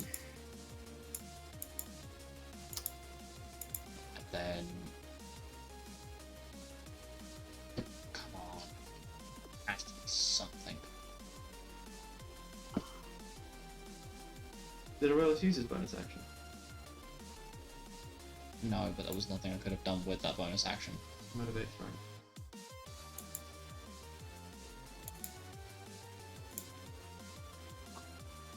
Why are you right though? For Libidine. You just said piece of strength. Luna's using claws, isn't she? Andromeda is, yeah. What, Luna? Fucking Andromeda. So Aurelius is going to activate Motivate Dexterity.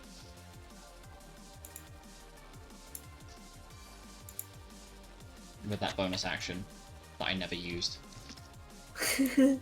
With a modifier of 28.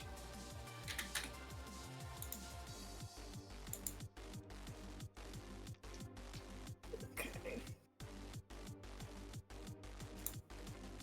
This is as good as it gets. So let's make this Oh count. boy. Oh no. No pressure. No pressure on either of us. Oh no. Okay, so how many bonus actions does Libidine have? 5. So that's four attacks. So he's got one more bonus action I can use before I make him throw hands.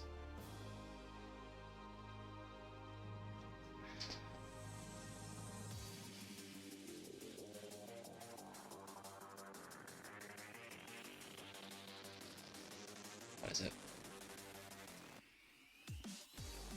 And Libidine's going to start throwing it back.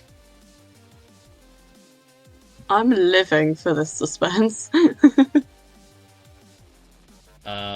For Inspire Greatness.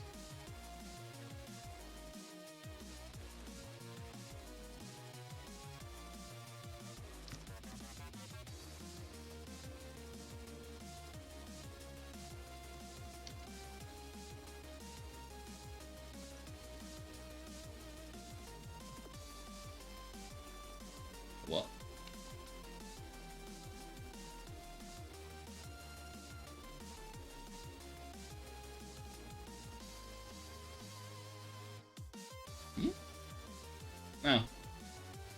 Okay. I forget how I've put this in, so...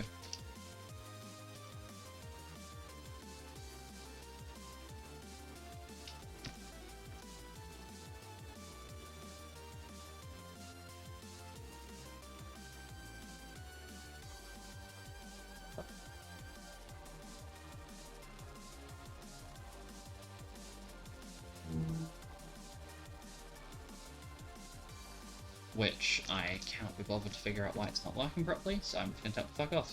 So it gives a plus 10 to hit and plus 8 to damage and con saves that will be granted to himself and Andromeda. I cannot remember why it's not working properly. Yes.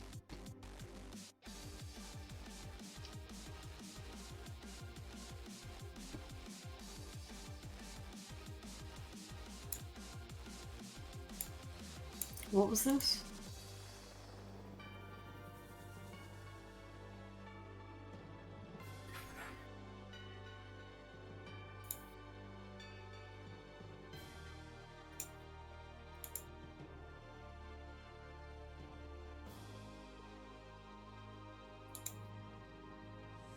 You know what? This is something I can figure out later down the line.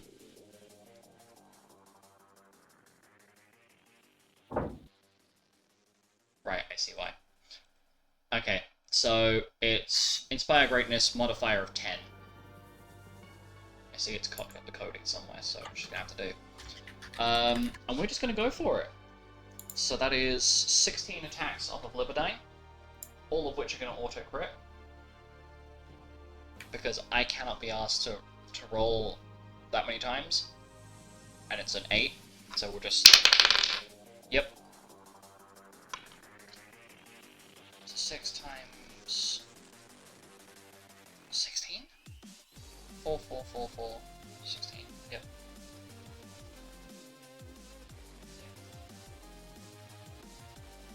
Now this is the true rip and tear. This is the two of these with their claws. Come on.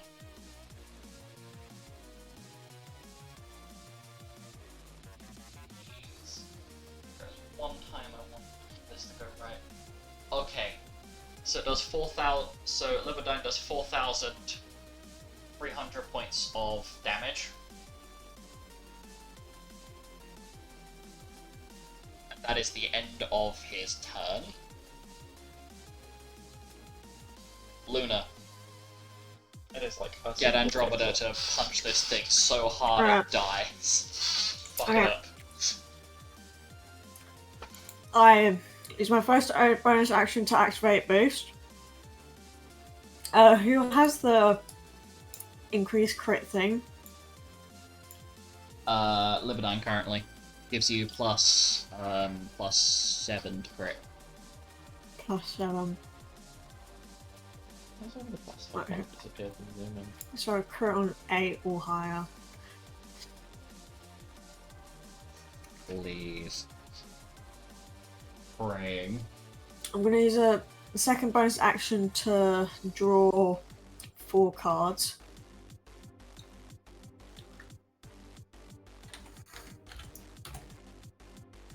Oh, I scrolled up, so that was a mistake.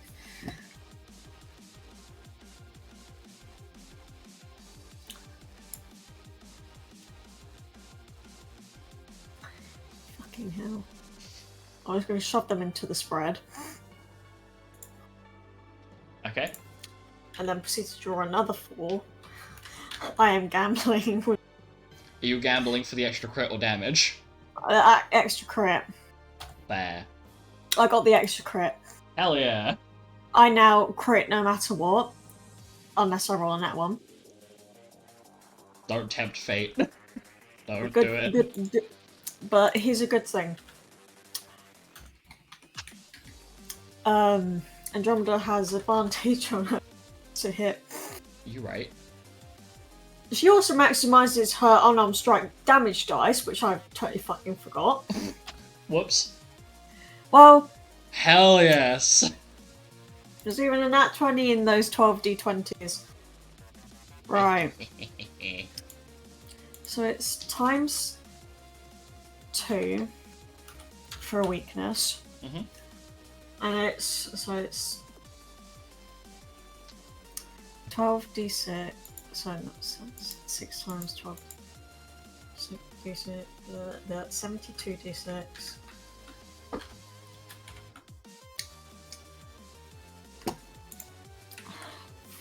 40 times 12. 480. 83 times 12. 996. Because it's the damage mod from the claws, isn't it? Yes. And that all gets multiplied by 2 because it's a crit. Please. Is there anything else? Yes. What's George's fucking level? She is level. I can actually check this. 2 seconds. She is currently at level 72. 72. Does it have a holy weakness at the moment? Yes. So, Radiant Soul applies to one attack, so that's 2 times 72, which is...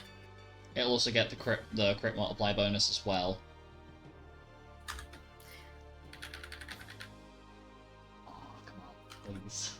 It's so close to death. I can even barely see its health bar. Oh, jeez.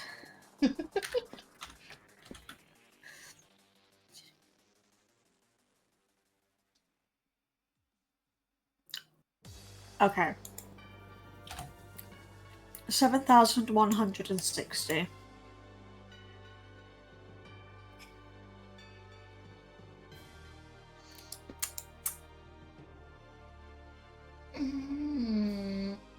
It's still alive! I don't know what you're expecting, and Georgia isn't exactly a hard. So close! It's at 3 digits! 3! Well, I guess it's Lettuce's turn now. I didn't even roll first. Oh, yeah.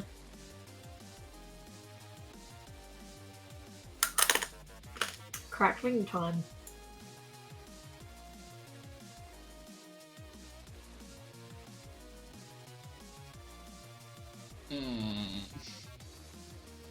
Come on, Lupus. Give us the new law.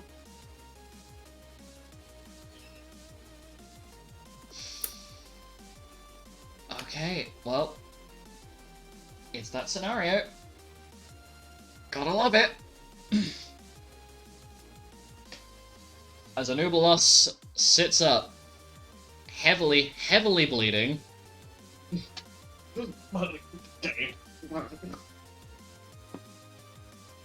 Like, it's been hit so hard, and as it sits up, it brushes itself off, splattering this eldritch blood all over the floor. Looks like somebody's had a mosh party in here. Oh. And it announces, "What is the point in games? Power is that which you carry. All is forbidden." But fuck me. Doesn't matter.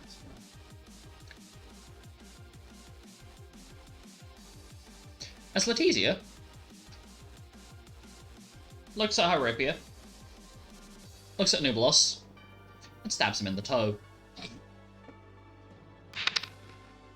Yes. Pulling the trigger at the same time.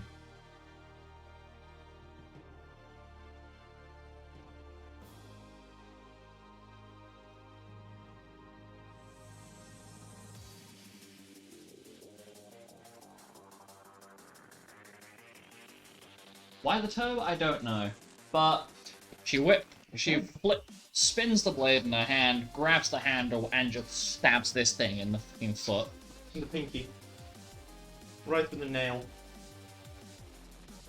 and you hear this unholy shrieking sound, and the Nubalos disappears back into the portal that came out of. Woohoo! Holy Yes, shit! Leticia!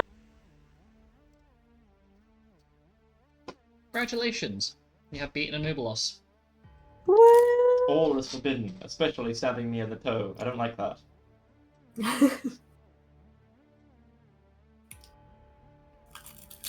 The rock reverts back down to his usual size Aww.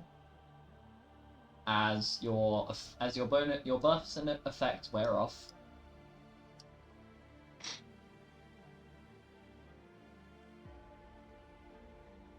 And echoing around you, hear this.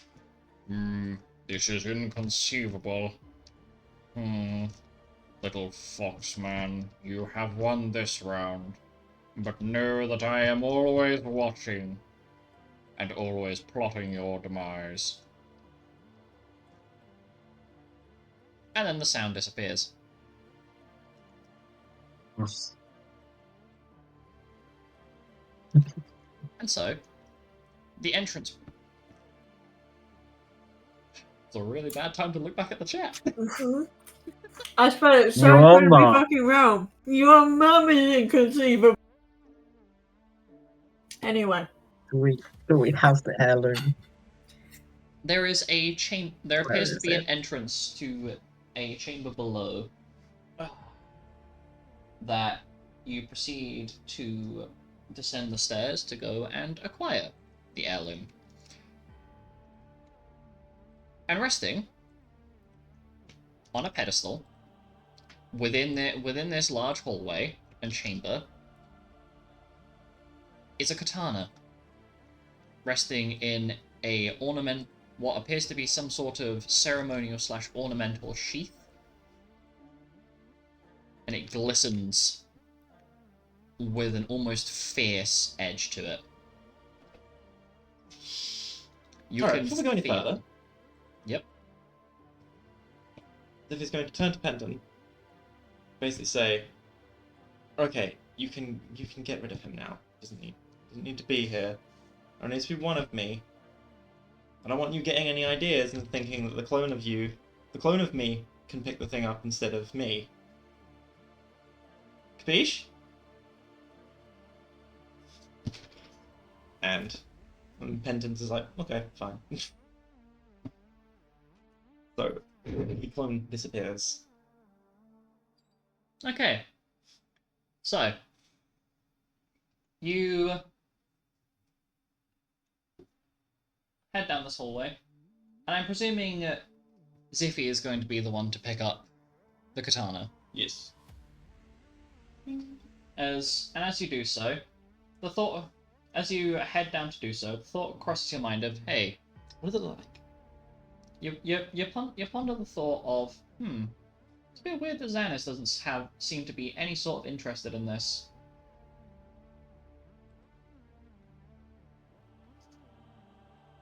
As you look at it, and he is staying at the other end of the room from it, just looking at it. What does it look like? Oh, you're gonna hit me with that question. Yep. It is a intricately designed katana on the actual sheath of the weapon itself. It has a rather intricate carving of what appears to be an assassin under moonlight. Ooh. The blade itself shimmers like quicksilver under the pale light around you. And you can see all sorts of primordial Vulcan symbols etched in the blade itself.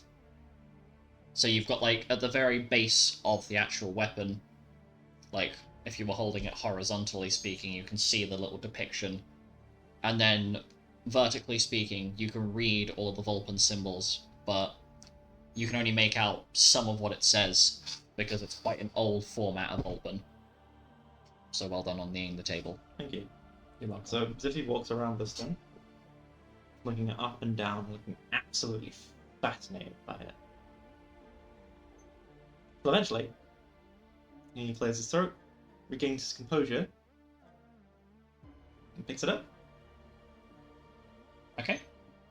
And Ziffy now has possession of the Ghost Walker Mooncleaver. And is just slashing at the air to feel the to get a taste for the weight of the blade. The air itself whistles as you Ooh. swing it. Could give you ghost hands to go with it.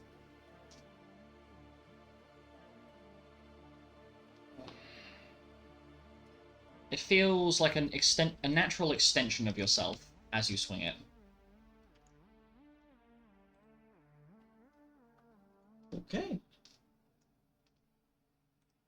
Well, we got what we came here for. And you notice during your like reminiscing and pondering of this weapon, that Xanis has wandered off.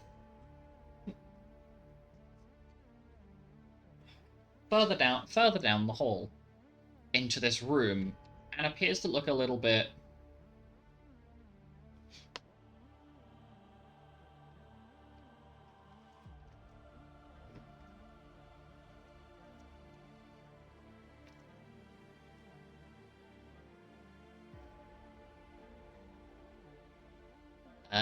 guys, what the fuck is this?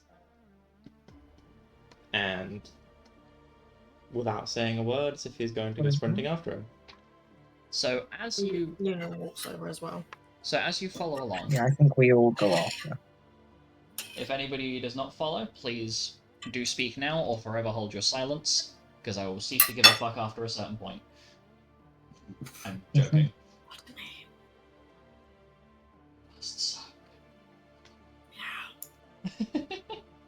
So you follow down, and the sight that the thing that you witness is slightly horrifying, as it is a hallway. It's like a hallway-esque thing that opens up into this large square/rectangular space with a control panel in the center of it. And on these walls are these like glass columns that hold people within them.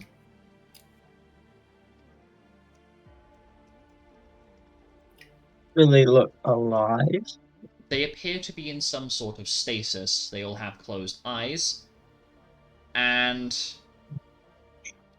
they all appear to be Vulpin in anatomy.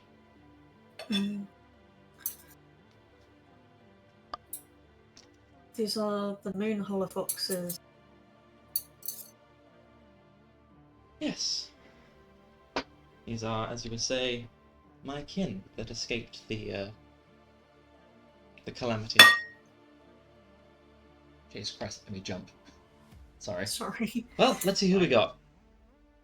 Hmm? He's going to start inspecting the booths. And as you're poking about, as one would logically do in this situation, mild sarcasm is mild. So he's looking around, and he's thinking, I wonder if I could save one of them. Like, de-Thor them. Get them out of there. Another companion on our quest, a life saved. However, he's also aware that he has no idea how to operate these machines. No. You have absolutely zero flapping clue as to what you're supposed to do here. So, he will try and pick one that does not have any familial connections. Just in case it's unsuccessful. And you find one. Sorry, you'll have to bear with me. I'm also coding in Ziffy's Ziffy's weapon. I'm doing this the wrong way around. I should be doing this Do where... it after. No, because I want you to see the stupidity that is your new sword. Sword. As you can tell, me and Zippy share one brain cell sometimes. Oh, But you really? find- yeah. But you find one, eventually. It is a grey-furred a grey-furred male. I need to remember what colour his bits and bobs are. You find a grey-furred male with brown hair. He appears to be wearing a pair of burgundy/brown coloured shorts with a belt, but nothing else. It's the only thing on his person. So at least he's decent. Is the first thing that comes to mind. You've not just waltzed on in and gone, oh shit, that's a naked man. You have not done such a thing, unless that's what you choose to immediately start piping out with. But I guess it all depends on how long they had to get into these little stasis chambers. You can very clearly tell they did not have much time. Yeah, so no time to strip.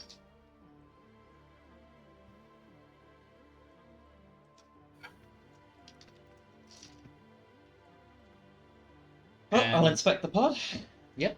So you start inspecting the pod, and it seems intact.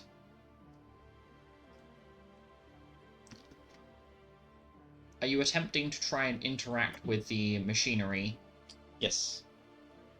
It's good. Is that like a little control panel or something? Yes, there is a control panel in the center of the As room. if he's going to do his best to comprehend what he's looking at.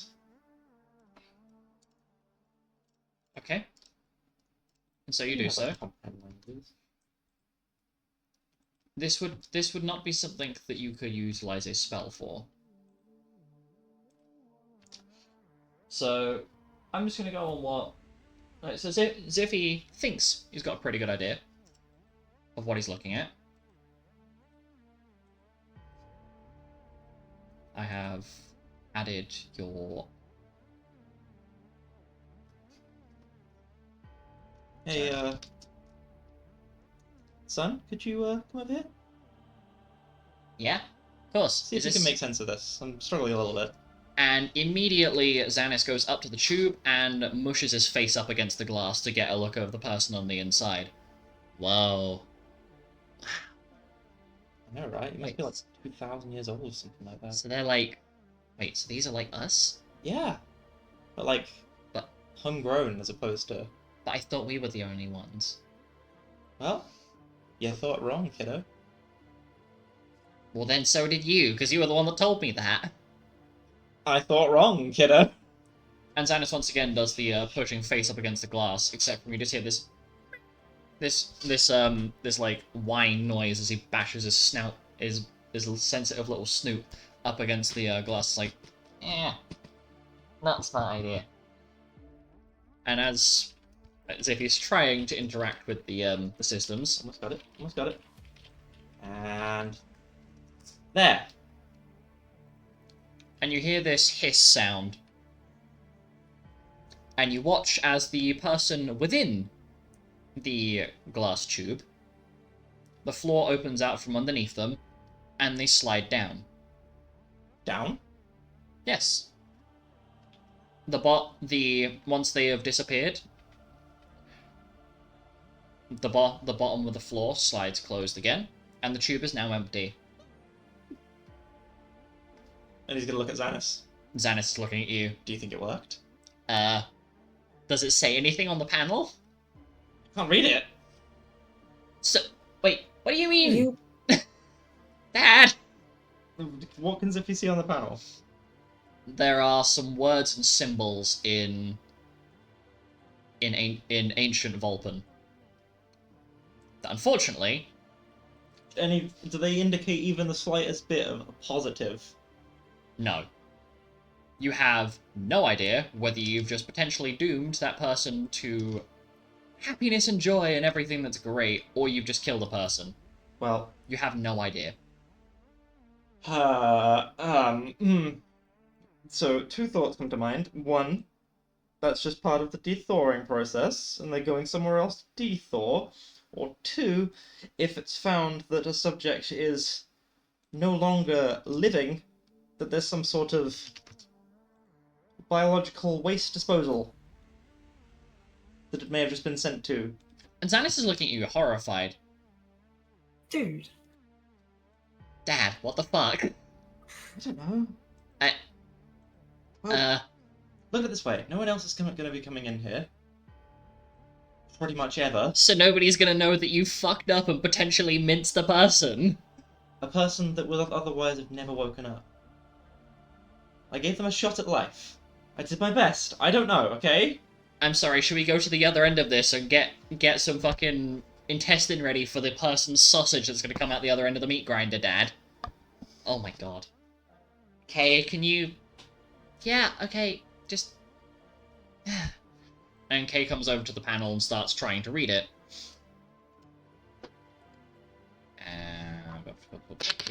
Linguistics, because... She takes one look at it and goes, no, I can't read that. And walks away from it.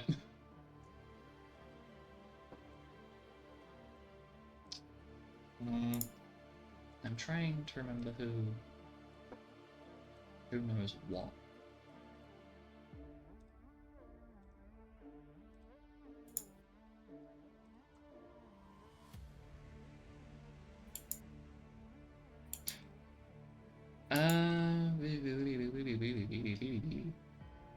Sounds. So Xanis attempts to try and read it.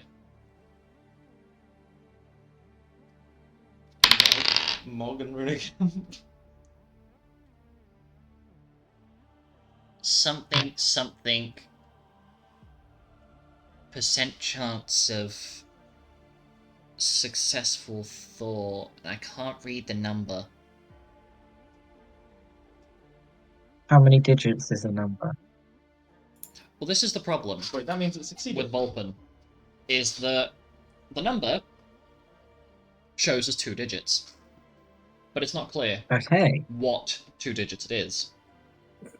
Anywhere between So it could be like 10 and 99. 0.2. That could be Oh, 99. yeah, that's a point. Is there a point between them? Kay comes back. Is there a decimal point? Kay comes back after seeing you guys have made some progress and is watching you flub. Imagining as if he's freaking out a little bit that he may have just minced a person. No, as if he's a bit reassured now, because if it said chance to thaw, then I've definitely not sent it to disposal. And also, he's just made up the disposal thing off the top of his head. It may not exist. You don't know that. No, but I have a tendency to catastrophize. Sounds right. Could I try? You may. Do you know Vulpin I or will- Primordial? No, but I think. Good luck. Hang on. Let me You check can my try. spells. Magic will not help you here. Magic will not help me. Nope.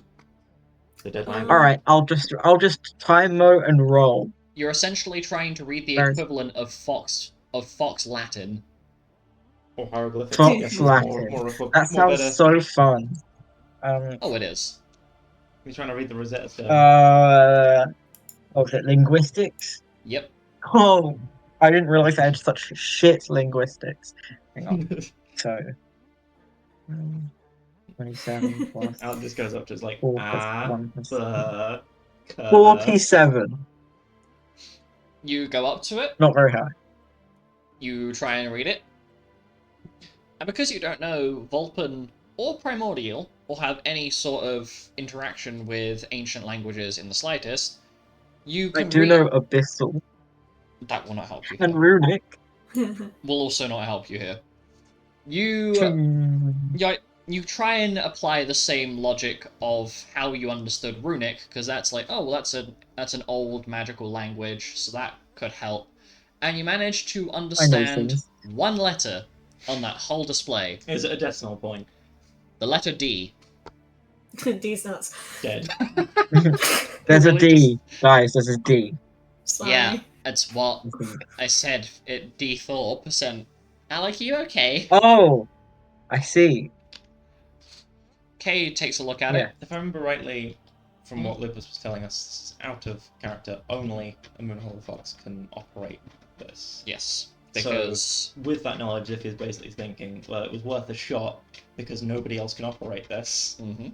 and Still have therefore, zero because energy. there's only me and Xanis are the only Moonhollow Fox that exist that aren't on ice, nobody else can get them out of this situation, so they are effectively dead if they are not de-thawed. hey, I didn't know they were chill like that. Sorry, Jason. Boo! Anyway, Boo! I know. No, It's I'm just terrible. booing because he booed. So, from Ziffy's perspective, he's given them a chance at life, Yeah, and so even if it's botched. you will find out the end result of that, talking to my party. The end result of this has already been predetermined, because I know what happens here, because I rolled the dice ahead of time. When will we find out? You'll find out later on. Later on. Okay, what are we doing You now? go out the building, and there's a big garbage chute. In campaign 3, dun dun dun! You'll never know. Well, you will, but you won't. Anyway, moving swiftly onwards. And Kay we manages surfing the to moonhole. Kay manages to figure out that the 2 digits are 9s. So the D-Thor chance has a 99% chance of success from what she's managed to decipher. However, it does not give a D-Thor date. Because this is Kesnan time. Speaking of, you guys have been here for about 2 hours. Total. Shit. Is that a Feels long like time 2 in the days. overworld?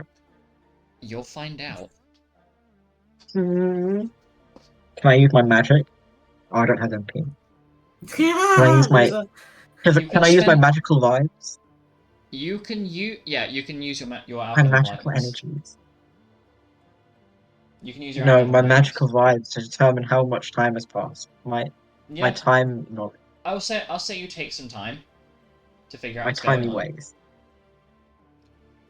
And you can't recall the specifics of the time conversion rates, but you're aware that it's been a little while. It's been 200 years. Hahaha, no.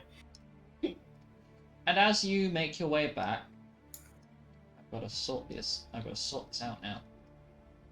You start making your way back, and you eventually figure out what the hell you were supposed to be doing. We were supposed to be doing something? The heirloom. Yeah, Yeah, we got And we that. have with that. the Do we leave? exit to the door. Oh. It takes you a few minutes to figure out why the door isn't opening, and then Ziffy sees the slot in the door, sticks his finger in the hole, and then the door reopens. Force claw in the hole, turns it like a key. It's as if he's just basically unlocked the door with his finger. Because claws be like, brr. The fuck?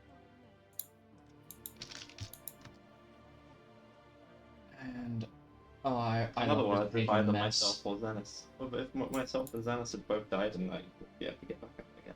Nope. Bro, that would have been so fucking awkward. It really would have been. I've got to remember this. You. I would have just Sorry, don't mind me. plane shift. And Yeah, also I would just your boss plane would have shift. annihilated your soul, because his husband would have died. Oh, true. Absolutely Actually, no, we plane would shift, stay here whatever. forever. Yeah, Wait to for be that. fair, if that happened, that might be the better option. More than likely. Yeah, more than likely, yeah. Damn, we just straight up just starve. Oh no, you wouldn't Um, starve. Don't worry. You sure about that? No, You because die of the disease or monsters. yeah, because the inhabitants would see you and go, free Yeah. food, and you would be devoured in an instant. Sad So we fact. wouldn't run out of food, we would become food. Exactly. You would end your days being ripped to pieces by living plant things that just think that you're a tasty snack. For real, a depressing moment. Dystopian existences. Your mum's inconceivable. Your mum's inconceivable. I'm sorry, that's the best fucking line of this whole. That whole sequence, just Luna getting the most savage fucking roast on Cerebus. So, you start making your way back, and eventually, you find the portal.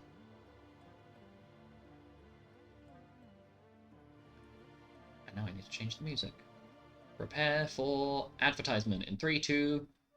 Wow, Banana. I didn't get an advert.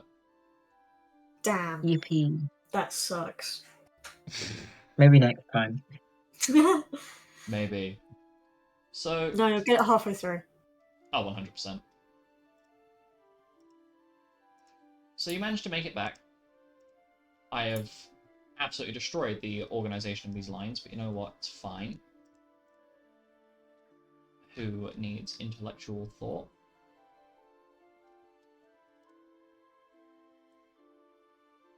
I done goofed. I put you in the wrong space. I'm gonna have to reorganize all of this later, but it's fine. And you come back to the guild being incredibly busy.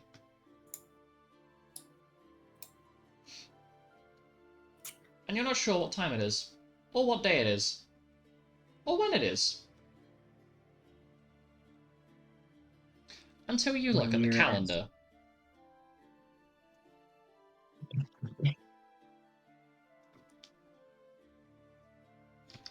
You left for this mission on November 8th. On the calendar, it's now November 12th. Oh. Close. See it? You've been gone for 4 days. You were only in Okay, Pesna so it's the for same 2 year. hours. Same year.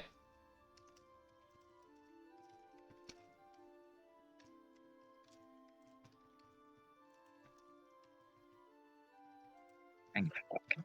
I was like, it's 73 AM.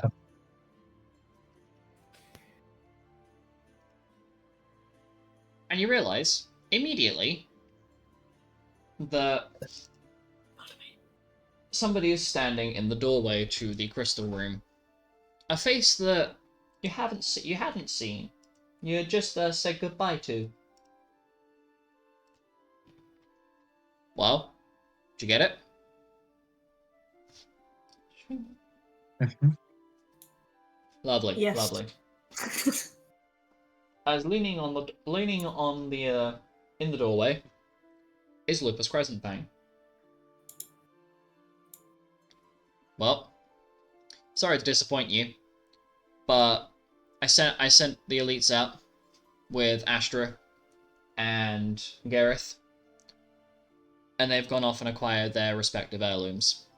Andromeda, I do believe that your mother was looking for you. Something about you being the one to carry it. So if you'd go find her, I believe she has some things to teach you. Nolan, you'll need to go with as well, because you need to go and be taught some things. Okay, I suppose so. And so Andromeda and But Nolan. the phrasing is the most weirdest thing. Hmm? The way you phrase it, we taught some things. I mean, we know to you be mean frank, runes, but he could be taught a few respectful lessons as well. So I'm gonna apply them now before I forget. So that's 3. That's 3, and then ignore Deus's Whisper because they have that.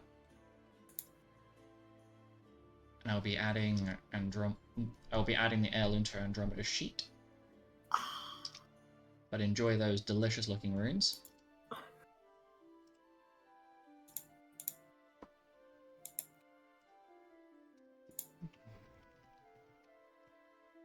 My brain is hurting. Understandable.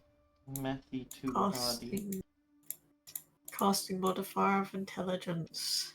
I will swap it over in a moment. Just Ah, Oh, we need to remove buffs. yes, I would recommend doing that. roulette or gambling.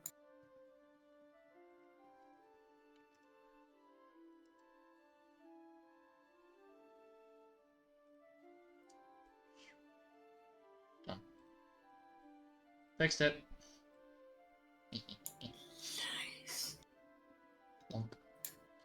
So, you are taken back into the debriefing room, where Lupus sits you all down, including Zippy, who joins you on the side that has to give the mission debriefing. Right, come on up. Let's hear it. Well, we got there. No shit. And Serenpass was there. Yeah. He had contracted a Nubolos to destroy us, and we defeated a Nubolos. Defeated. I You got the forget. sword. I've taught you that Eldritch gods don't just die; they I got- dissipate. I got the sword. I can see. Swing. Swing. Okay. I don't need to know any. And there may or may abilities. not, depending on how events actually went after the fact, there may or may not be another Moon Hollow Fox. Oh my god, we already have one. We already have one person to keep track of. I don't want to have to deal with two. That will be dethawing within. And Lupus is just looking at you with an expression of really, seriously. Can't read primordial. Primordial Vulcan. So you I'm not interact with it primordial. anyway. Well, yeah, otherwise they have no chance of survival. It's only me or Xanis that can operate the thing. But you didn't think to wait until to bring me and Nova there in a few months' time for us to be able to decipher what stuff means before we interact with Hal. This is like Nova's whole thing. He's the one that's sitting there right now picking apart the last bits of the manuscripts to make sure we've got all the details right. I don't know what to tell you. You're lucky you're so fucking cute. And he like grabs Iffy by the cheeks and just and starts messing with him. Anyway, And I know one letter. I know one letter in Primordial Vulcan. let me guess, it's D. How the fuck did you know that? Lucky guess. That's so strange. If you say so. Well. Be it rejoice or no, I am back. And we have some things to finish. I'm presuming that none of you are quite ready for what is to come. Oh.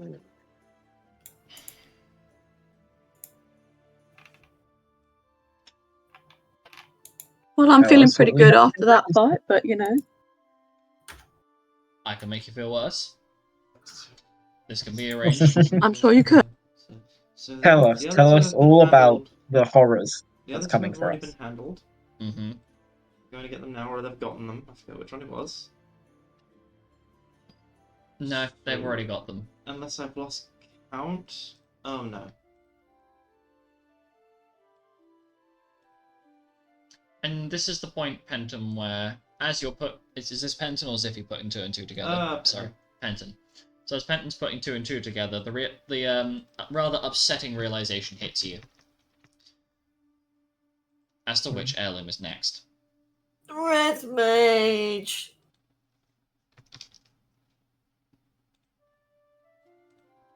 I presume you have no qualms about us heading out. Right now? Not right now. You've just come back. Thank fuck. I have no MP. In the next 24 hours, we'll be moving. Oh, Okay. We have no time to waste. Let's do it. It seems as though Renvus and Serenpass are getting bold. And if what Seriel's been saying is correct, well, they may be in the process of giving Lilith a new physical body. Well, if I may be so bold, this is Iffy talking. Mhm. Just to, I guess, compartmentalize and put in perspective what just happened. You guys should be fucking proud of yourselves. Because you just literally defeated the Eldritch God of Judgment. You defeated a god. Yeah, I think Pat I on the went back. too hard there. I realized I could have done like double down or double strike or whatever it's called, and done more attacks afterwards. Rip. Well, take that. I could have done much less. Take that, commit it to memory, and apply it to the next battle you do. I'm very proud of you all. You fought very well. It was an honor to fight alongside you. Especially you.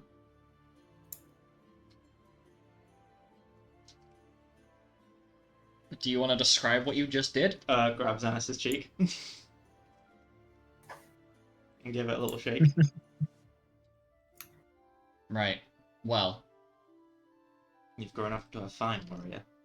yeah. That I'm a fine warrior, and he looks over to Lupus for assurance and support, an agreement. And this is the point where a fair few of you notice the very blank, vacant look in the man's eyes, as though he is not physically present in the room. Oh, sorry, mentally present in the room. He's physically here, mentally very clearly somewhere else. So, Alec, nice work on the time stop. Your damage output rivaled mine, and that's saying something. Almost took me out too. Yeah, be careful with that. I'll be You're an careful with asset that to the from team, now and on. it would be a real shame and a devastating loss to lose you. If I shadow fire raid myself into oblivion. I mean, there are worse ways to go, but don't do it. If you two are done, Yep. if you two are done circle jerking each other, you're required in the meeting in the main hall in 3 hours. And the door swings closed as Lupus leaves. Don't listen to Mr. Grumpy over there. It's important to celebrate your victories. It's important for morale. You did What's really up well. with him? He's not No, it's happy probably about what comes next. Hmm. Anyway. Dismissed. And so we will leave. Okay. And so you're all left there. You're left there with your party as a whole. And there is a very strong feeling of dread that washes over you. Because the thought that follows is, oh god, this is what we're dealing with.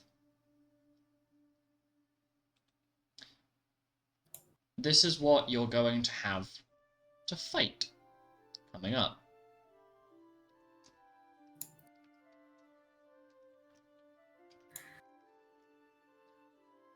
And it's intimidating.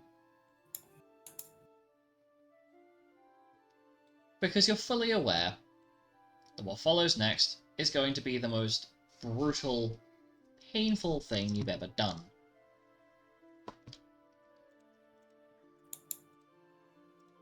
As you're about to have to deal with the most powerful opponent you've ever done. Well, you've ever had to fight. Oops.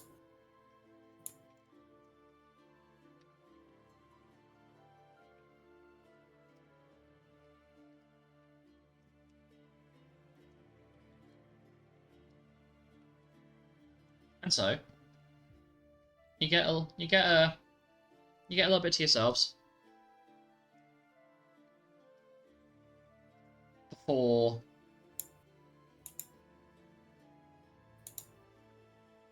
things can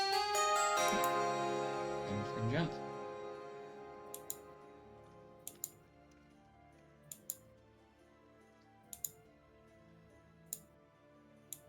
And you're called in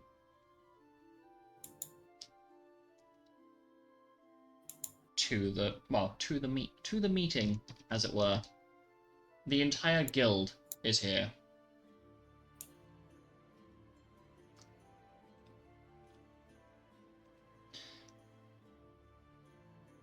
And standing at the front of the hall is the Guildmaster.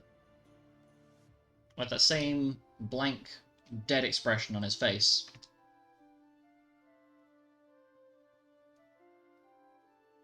Yep, everybody take a seat, please. Sit down, shut up, and pipe down. We'll do so. Is everybody else following suit? Yeah. Yeah.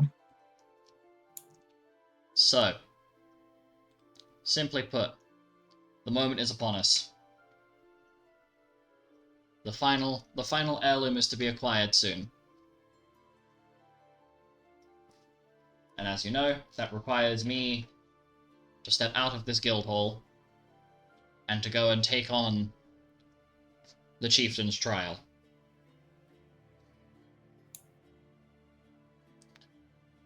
Mr. Dando, if you can come up to the podium, please.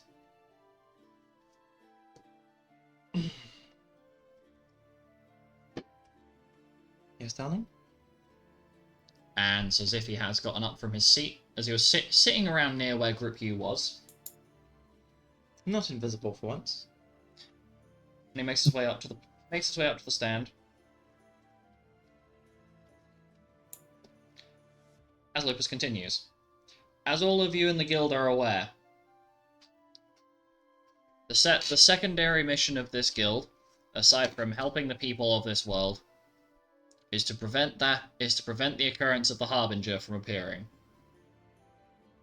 And as such, since both myself and my son will be getting placed in a potential lethal danger zone, we are to enact the plan under section 32 of the handbook that you have all been given prior to this meeting. Looks at section 32. Group U has not been given this book. We haven't? Oh, No. fuck. And that's when you guys are sitting there feeling really awkward, noticing this, that there is a complete absence of this handbook. Everyone else, excluding Group U, has this handbook. So this is including Milo, Carl, Marianne, Diana, just as throwing out characters here that are attached to the other players. Even Milo? Yes. Because they are here. They are, temporarily speaking, working with the guild, so they are given the same... When were these handbooks given out? In the few hours that you guys are resting.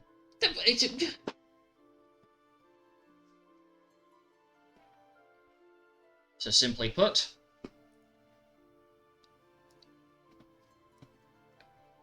Mr. Dando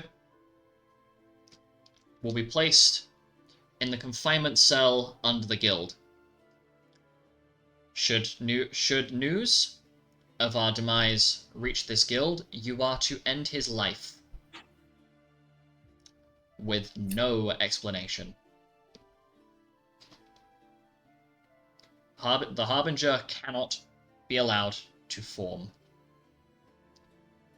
And simply put, this is the easiest way of doing this.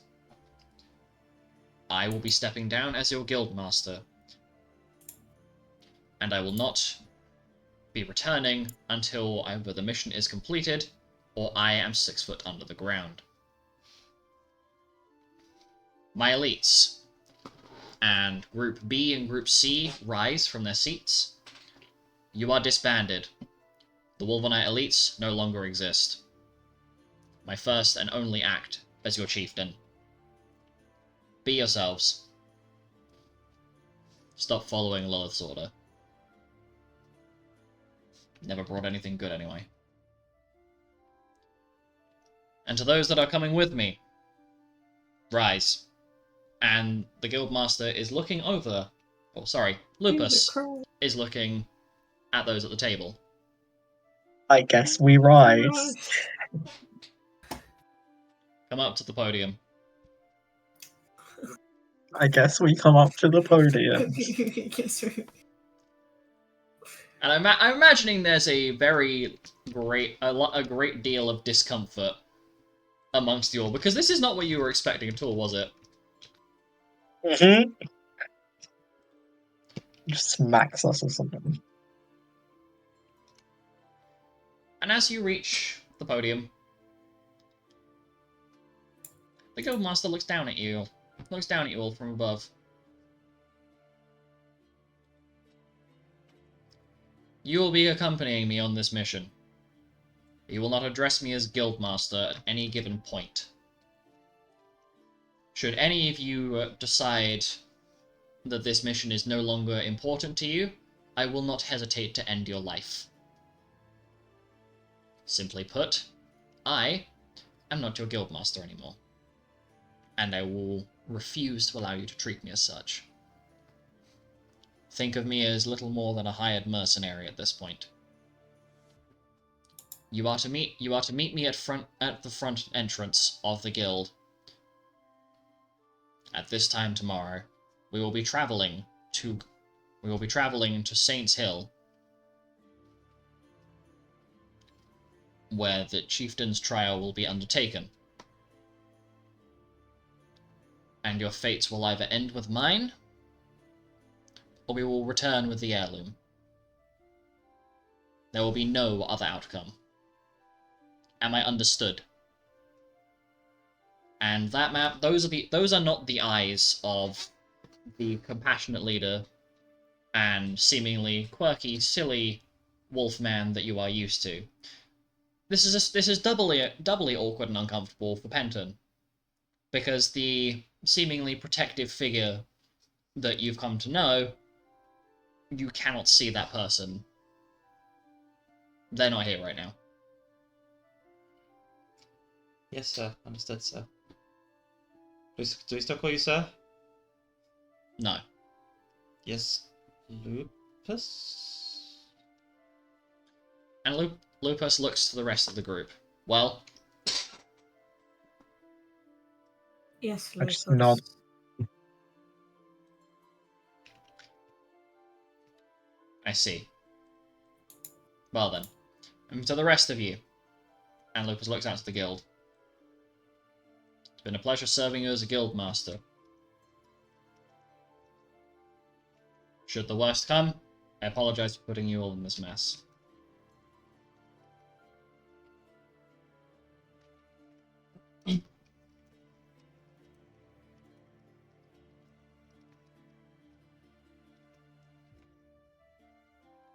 And that is when a voice calls out from within the crowd.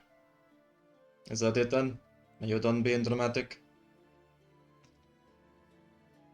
I'm fucking sorry, what? Good. As Brutus shouts out from the back of the crowd.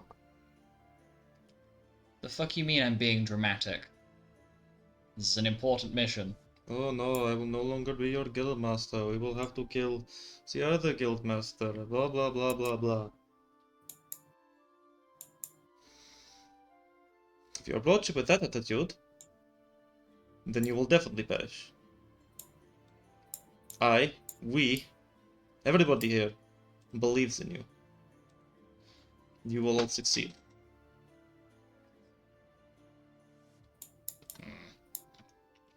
I see. So help me, I will slap you myself.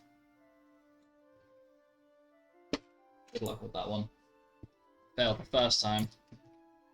Makes you think you succeed this time. Now then, Well, this time I'll have an entire guild to help me. simply put, we'll be leaving relatively soon. I expect all of you, Lupus is looking at Group U, I expect all of you to be up and ready, and on time. What time? It's currently midday. We'll be meeting at this time. Midday, look at the clock, or you ask a question. Now, I must go and prepare myself. Guild dismissed. And everybody's kind of awkwardly shuffling back and forth like they're not really sure what to do. And you watch as the Guildmaster strides out of the room.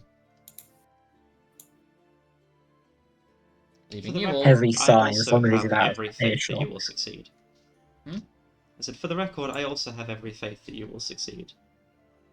After I just fought alongside you, you are very capable warriors. Well, I hope so, because if not, The only thing that can apparently really, you're dying too. the only thing that can really sabotage you is if somebody can't keep their head. But I believe in him as well. Good luck. Thanks. And again, if you believe.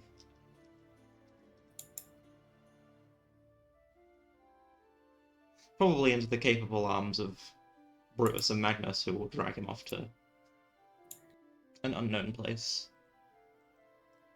It is not. It is not Brutus and Delta. It's Delta Delta. and only Delta. Just Delta. Okay. That's Delta. Good. He has soft hands. Oh. It's kind of sus, bro. And you'll take. So, group you return to your room. Meanwhile, I'm going to focus on Ziffy for a second here. There is an important thing that is about to occur. As you're making your way down into the bottommost layer of the guild, where the containment chamber is, the same chamber that you use for... The same chamber you use for containing yourself and Lupus during the Black Moon. So Well, the anti-Lycan chamber. we finally get to see which one of us would win in a one-on-one. And Delta stops. You do realize I'm not going to do this, right? What? And you are... He just looks at you. With the same sort of expression that I imagine would follow the sentence, "Did I stutter?" I'm not going to put you in that containment cell. No? Nobody is. Oh. For you see, during the time that you've been gone, and that Lupus has been at the manor, Gort has been the one in charge. There is a guild-wide plan. There is. Duh. Oh, do tell. And you watch as Delta places his hand on the wall. It registers his handprint, and you watch as all of the runes lining the walls disappear. There we go. No listening in voices.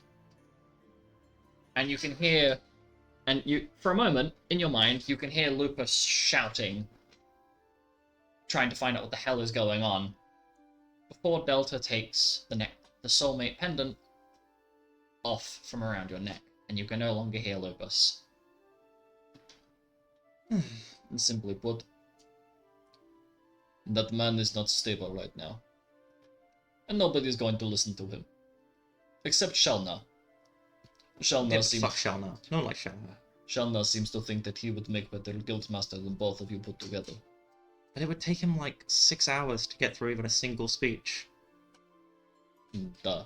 I gathered you all here today That to is say a few words. That is a pretty good impression. I'm not going to lie. Simply put, we have figured the best way to deal with this problem is to set up some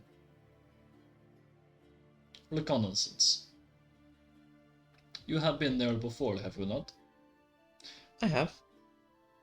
That's where I got this. Not that part. That's if he points to the H on his head. No, not above the surface, below. Oh! Oh, yes, that too, yes. And you recall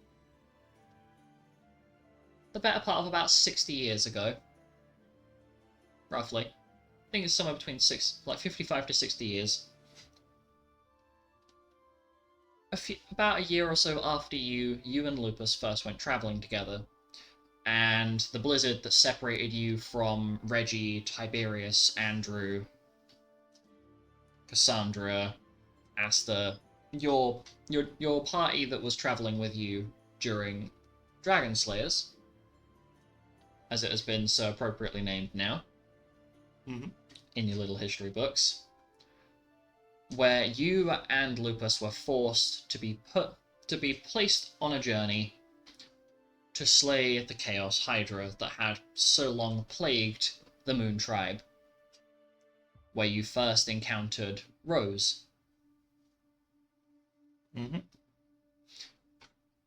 before you took her traveling with you and left her in Azuria with somebody who would look after her properly. And you remember the fierce battle where you and Lupus decided to go down into the Colosseum where the Chaos Hydra is being kept underneath Saints Hill alone. Just you and him. And you remember there being a deeper drop that Lupus seemed to actively avoid going towards the first time you went down there.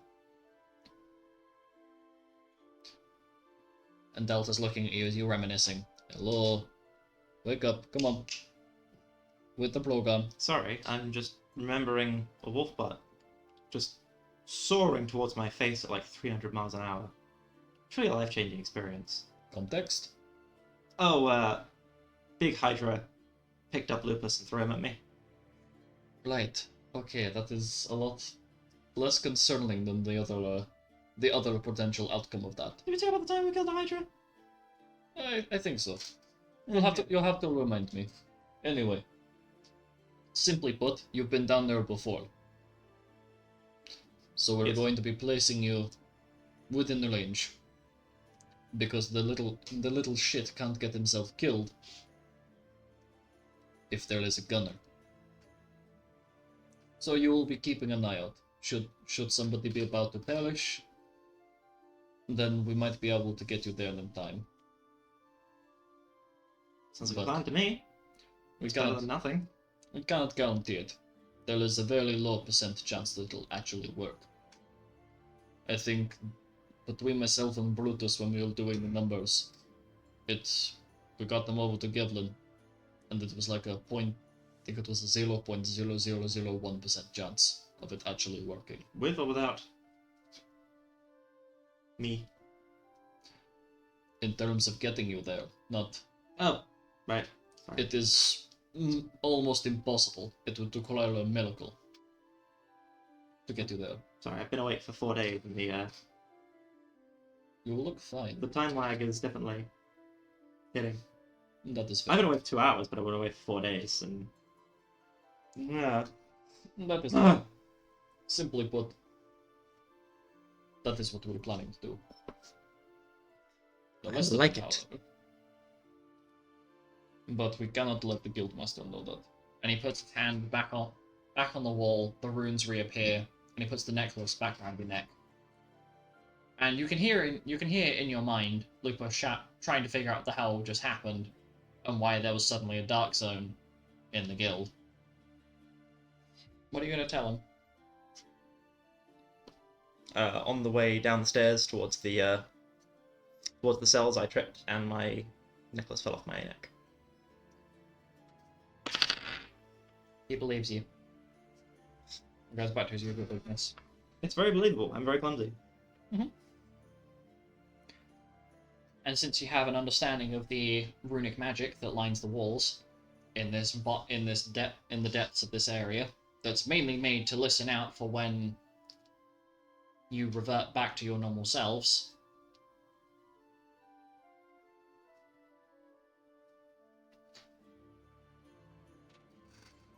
We go back to Group U's room, as if he is snuck off somewhere to be hidden away by Delta. Glad. So we are in the guild room for Group U. As Xanis pipes up. Should let you know that Nolan has returned. Xanis looks around. So what exactly are we gonna do?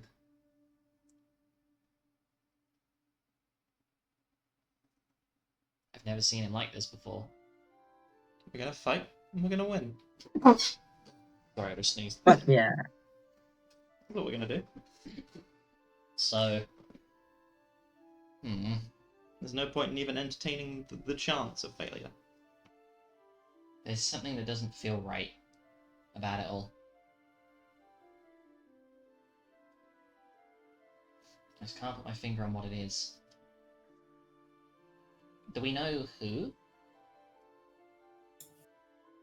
is supposed to be there?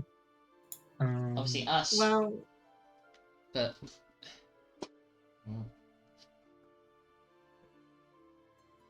I hate to be that guy, but what's Harbinger? Furthermore, Furthermore, What's Harbinger? and this is where Xanis looks over to you. Ah, right. Simply put, Harbinger is supposed to be this prophesized entity that comes about when the physical form of Lunarius reappears on the material plane without destroying the Earth itself. And to do that, it needs a vessel that's powerful enough, or something that can total up to the power that would form Harbinger. And to do Who's that vessel? Papa Wolf and Papa Fox. Oh. You see, if we die, after a few days, Papa Fox will be compelled to basically break free from the guild and find what's left of us. It's like... He ponders for a moment. It's like if Alice, say you were the only bloodline member left, right? Say your mother wasn't a bloodline member, it was just you left, right? Or like how Penton's the last of his lineage, right? Yeah. After a while, from what's been explained to me, the sages feel a compulsion to expand their bloodline to make sure that it survives, right? Yeah. It's the same sort of thing with Papa Fox and Papa Wolf. If one of them dies, like actually permanently passes on, they will feel compelled to go and find what's left of them and partake, becoming one entity and forming Harbinger. That will be almost like a mindless puppet.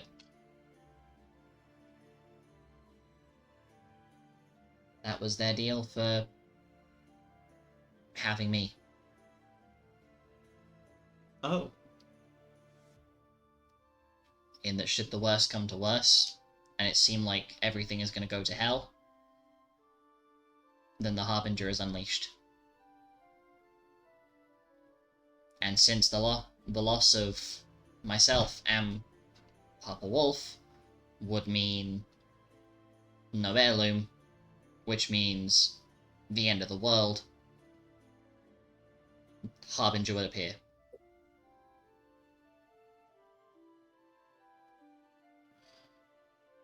So, yeah, I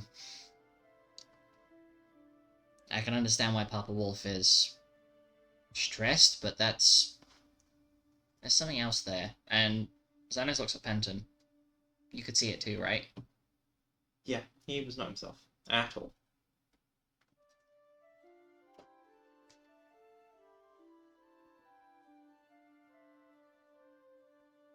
Let's just hope the rest of the guild isn't stupid enough to listen to him.